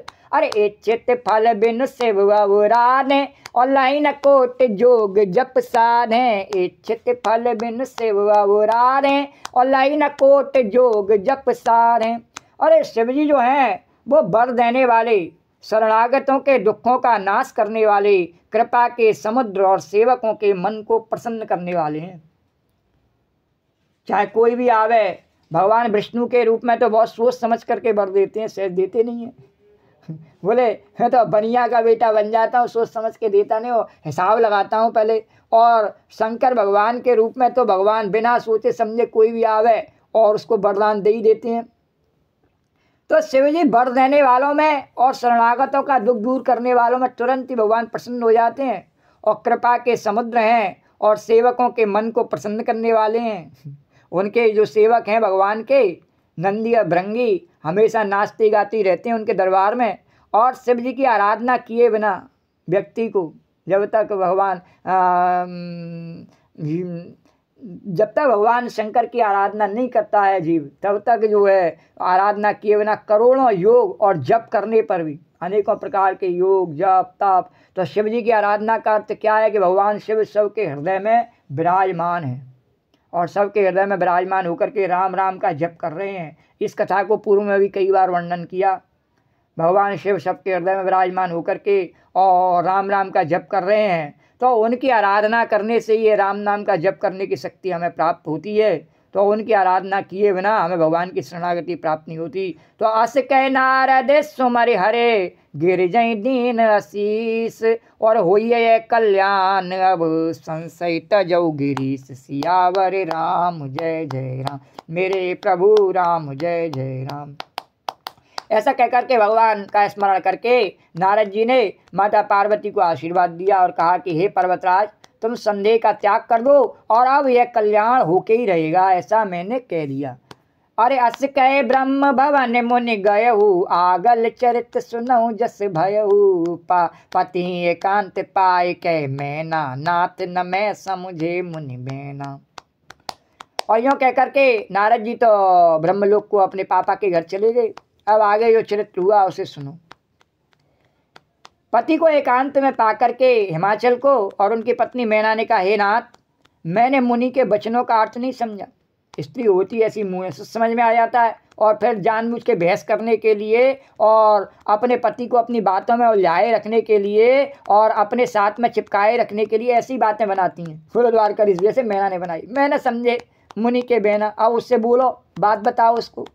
तो देखो तुलसीदास जी ने सब तरीके से संवादों को वर्णन किया है। तो पति पत्नी के बीच में संवाद चल रहा है, और जो बात पति ने सुनी वो पत्नी ने नहीं सुनी थी, उसने भी सुनी वही बात। तब फिर उसने क्यों नहीं समझे? जब पार्वती जी को समझ में आ गया, हिमाचल की समझ में आ गया, और उसकी समझ में क्यों नहीं आया? तो उसने क्या कहा, मैं नहीं समझे, नाथ न मैं समझे मुनि बहना। अरे जो घर बर कुल होए अनुपा, करिय विवाह सुता अनुरूपा। नत कन्या बर राव कुआरी, कंतो माँ मम प्राण प्यारी, कंतो माँ मम प्राण प्यार। अरे देखिए स्वामी, जो हमारी कन्या के अनुकूल घर हो, बर और कुल उत्तम हो, तो विवाह करेंगे। ऐसे कैसे कर देंगे कि वो कह गए शंकर जी से विवाह कर दो, नारद जी कह गए तो हम शंकर जी से विवाह करें? ऐसे नहीं करेंगे। हमारी कन्या के अनुकूल होगा, उसका घर होगा, हमारे जैसे हम राजा हैं ऐसे कोई राजा होगा, उस राजा का बेटा होगा, और वर भी उसका उत्तम ऐसे ही प्रकार का होगा, उत्तम होगा तो विवाह करेंगे। और नहीं तो हमारी लड़की चाहे कुंवारी रहे, अब मैं अयोग्य वर के साथ उसका विवाह नहीं करना चाहती कि शंकर जी तो नंगे हैं फिर भी उनको कोई नंगा नहीं कहता, तो नारद जी कह के नंगे के साथ विवाह कर दो, तो मैं अपनी बेटी का विवाह नंगे के साथ में कर दूँ? नहीं कर सकती, क्योंकि हे स्वामिनी, पार्वती जी मुझको प्राणों के समान प्यारी है। अब क्या उनसे पूछा जाए, क्या उसके पिता को प्राणों के समान प्यारी नहीं है? हिमाचल को नहीं है? नहीं, उसने कहा नहीं, मुझे प्राणों से प्यारी, अपना विशेष अधिकार दिखाया। तो जो न मिलई बर गिर जई जोगू, और गिरजर सहज कहीं सब लोगू। सोई विचार पति करे विवाहु, जे न बहोर होए उर दाहू। यदि पार्वती के योग्य वर न मिला, और मैना ने कहा यदि पार्वती के योग्य वर न मिला, तो सब लोग कहेंगे कि जो पर्वत है वो स्वभाव से ही जड़ मूर्ख होते हैं, हमको क्या कहते हैं, सब जड़ कहते हैं नहीं। और यदि हम इसके योग्य वर नहीं ढूंढ पाए, तब तो फिर तो हमें सर्टिफिकेट भी मिल जाएगा जड़ होने का। देखो कितने जड़ हैं, अपनी बेटी के लिए अच्छा पति भी नहीं खोज पाए, तो ये तो बड़े जड़ हैं। तो हे स्वामी, इस बात को विचार करके ही विवाह कीजिएगा, हमारी कितनी बेइज्जती होगी, और जिससे फिर पीछे हृदय में संताप न हो, बाद में पछताना भी पड़ेगा। और अस कह परी चरण धर सीसा, बोले सहित स्नेह गिरीसा। बर पावक प्रगटे ससि माही, नारद बचन अन्यथा नाही। इस प्रकार मैना पति के चरणों पर मस्तक रख के गिर पड़ी। अरे उसने देखा पति को जवाब ही नहीं दे रहा है। मैं इतना कह रही हूँ कि नारद जी की बात कहने का मतलब उनका ये था कि नारद जी की बात मत मानो किसी भी प्रकार से। नारद जी तो पता नहीं क्या क्या कहते रहते हैं, उनकी बात मत मानो, मैं आपके चरणों में पड़ती हूँ। तब हेमान ने प्रेम से कहा कि चाहे चंद्रमा में अग्नि प्रकट हो जावे सुन ले। वो ऐसे पति नहीं थे हेमान जो कि पत्नी ने कहा और तुरंत दौड़े चल दिए कि हाँ ठीक है तेरी बात, नारद कौन होता है, जो तू कहेगी वो करूँगा। नहीं, ऐसे नहीं। हेमान ने कहा अरे चुप रहे, चाहे चंद्रमा से अग्नि प्रकट हो जाए पर नारद जी के वचन झूठे नहीं हो सकते हैं। बोलो द्वारकाधीश, पहले के लोगों में इतनी श्रद्धा थी अपने गुरु के प्रति। बोले नारद जी के वचन झूठे नहीं हो सकते, तू चुप रह, तेरे को कुछ नहीं मालूम है।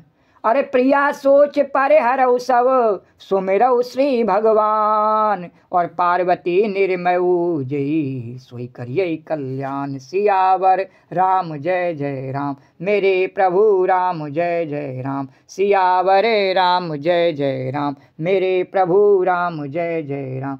और कहा हे प्रिय, अब सब सोच छोड़ करके श्री भगवान का स्मरण करो। जिन्होंने पार्वती को रचा है वे ही कल्याण करेंगे। बोलो द्वारकाधीश भगवान की जय। कहा कि पार्वती को जिन भगवान ने रचा है वे ही कल्याण करेंगे। तुम इतनी क्यों चिंता कर रही हो कि घर देखो, बर देखो, ये देखो, वो देखो। ऐसा कुछ करने की जरूरत नहीं है। जैसा जिस भगवान ने जो सोच रखा है वही होगा। और अब सब चिंता छोड़ करके उन्हीं भगवान का स्मरण करो। तो आइए अब हम भी भगवान का स्मरण करते हैं और आज की कथा को यहीं विश्राम देते हैं। इससे आगे कल पार्वती जी के सुंदर चरित्र का वर्णन करेंगे।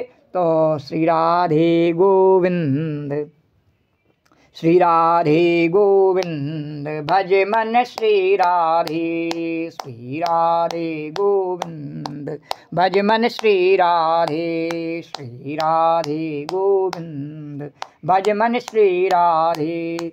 श्री राधे जय जय राधे, जय राधे जय श्री राधे। श्री राधे जय जय राधे, जय राधे जय श्री राधे। श्री राधे गोविंद, श्री राधे गोविंद, भज मन श्री राधे। श्री राधे गोविंद, भज मन श्री राधे। या देवी सर्वभूतेषु कथारूपेण संस्था, नमस्तस्यै नमस्तस्यै नमस्तस्यै नमो नमः। या देवी सर्वभूतेषु मातृरूपेण संस्था, नमस्तस्यै नमस्तस्यै नमस्तस्यै नमो नमः। ओम सर्वमंगल मांगल्ये शिवे सर्वार्थ साधिके शरण्ये त्र्यंबके गौरी नारायणी नमोस्तुते। नमो नमो दुर्गे सुख करनी, नमो नमो अम्बे दुख हरनी। निरंकार है ज्योत तुम्हारी, त्यों लोक फैली उजियारी। ससिल लाट मुख महाविशाला, नेत्र लाल बिकटे बिकुराला। रूप मात को अधिक सुहावे, धरस कर जन अति सुख पावे। तुम संसार शक्ति लोकीना, पालन हेत अन्न धन दीना। अन्नपूर्णा हुई जगपाला, तुम ही आदि सुंदरी बाल। प्रलय काल सब नासनहारी, तुम गौरी शिव शंकर प्यारी। शिव योगी तुम रे गुण गामे, ब्रह्मा विष्णु तुम्हें नित ध्यामे। रूप सरस्वती का तुम धारा, देश बुद्धि ऋषि मुनि ने उबारा। धरो रूप नरसिंह को अम्बा, प्रगट वही पाड़ कर कम। रक्षा कर प्रहलाद बचायो, हिरणाकुश को स्वर्ग पठायो। लक्ष्मी रूप धरो जग माही, श्री नारायण अंग सम। क्षीर सिंधु में करत बिलासा, दया सिंधु दीजय मन आशा। हिंगलाज में तुम्ही भवानी, महिमा तब नहीं जाए बका। मातंगी धूमावती माता, भुवनेश्वरी बगला सुखदाता। श्री भैरव तारा जगतारिणी, छिन्न भाल है दुख निवार। के हरिमान सो भवानी, लागुर वीर चलत अगवानी। कर में खप्पर खड़ग बिराजे, जाको देख काल डरवा। सो है अस्त्र और त्रिशूला, जाते उठत शत्रु यसूला। नगर कोट में तुम विराजत, तिहूँ लोक में डंका। सुमन समदानव तुम्हारे, रक्त बीज संखन संहारे। महिषासुर दैत्य अभिमानी, जय अगवार मही अकुल। रूप कराल काल को धारा, सैन सहित तुम ते संहारा। परिगाढ़ संतन पर जब जब, भई साय मात तुम तब। अमरपुरी और बासव लोका, तब मैं माँ सब रहे अशोका। ज्वाला में है ज्योत तुम्हारी, तुम्हें सदा पूजे नर नाथ। प्रेम भगत से जो जस गावे, दुख दारिद्र निकट नहीं आवे। ध्यावे तुम्हें जो नरमन लाई, ध्यावे तुम्हें जो नरमन लाई। जन्म मरण ते सो छुट जाई, जोगी सुर मन कहत पुकारी। योग न होय बिन शक्ति तुम्हारी, शंकर आचार्य तप कीनो। काम क्रोध जीत सबली, जिस दिन ध्यान धरो शंकर को। काऊ काल नहीं सुमिरो तुमको, शक्ति रूप को मरम न पायो। शक्ति गई तो मन पछता, शरणागत हो कीर्ति बखानी। जय जय जय जगदम्ब भवानी, भई प्रसन्न आदि जगदम्बा। दई शक्ति नहीं कीन विलम्बा, मुख मात कष्ट अति घेरो। तुम मिन कौन हरे दुख मीरो, आशा तृष्णा निपट सतावे। रिप मूरख मोहि अति डर पावे, शत्रुनाश की जय महारानी। सुमिरो एक चित तुम्हें भवानी, करो कृपा हे मातु दयाला। सिद्ध सिद्ध दय करो निय। जन्म जन्म मैं तब पल पाऊँ तुम रोजस में सदा सुनाऊँ। दुर्गा चालीसा जो गावे सब सुख भोग परम पद पा। देवी दास शरण निज जाने करो कृपा जगदम्ब भवानी, करो कृपा जगदम्ब भवानी। बोलो जगजननी अन्नपूर्णा पार्वती मैया की जय। हरे राम कहो राम। या देवी सर्वभूतेषु कथारूपेण संस्था नमस्तस्यै नमस्तस्यै नमस्तस्यै नमो नमः। या देवी सर्वभूतेषु मातृरूपेण संस्था नमस्तस्यै नमस्तस्यै नमस्तस्यै नमो नमः। राम कहो बावरे कृष्ण कहो बावरे। राम कहो बावरे कृष्ण कहो बावरे। राम कहो बावरे कृष्ण कहो बावरे। राम कहो बावरे कृष्ण कहो बावरे। राम कहो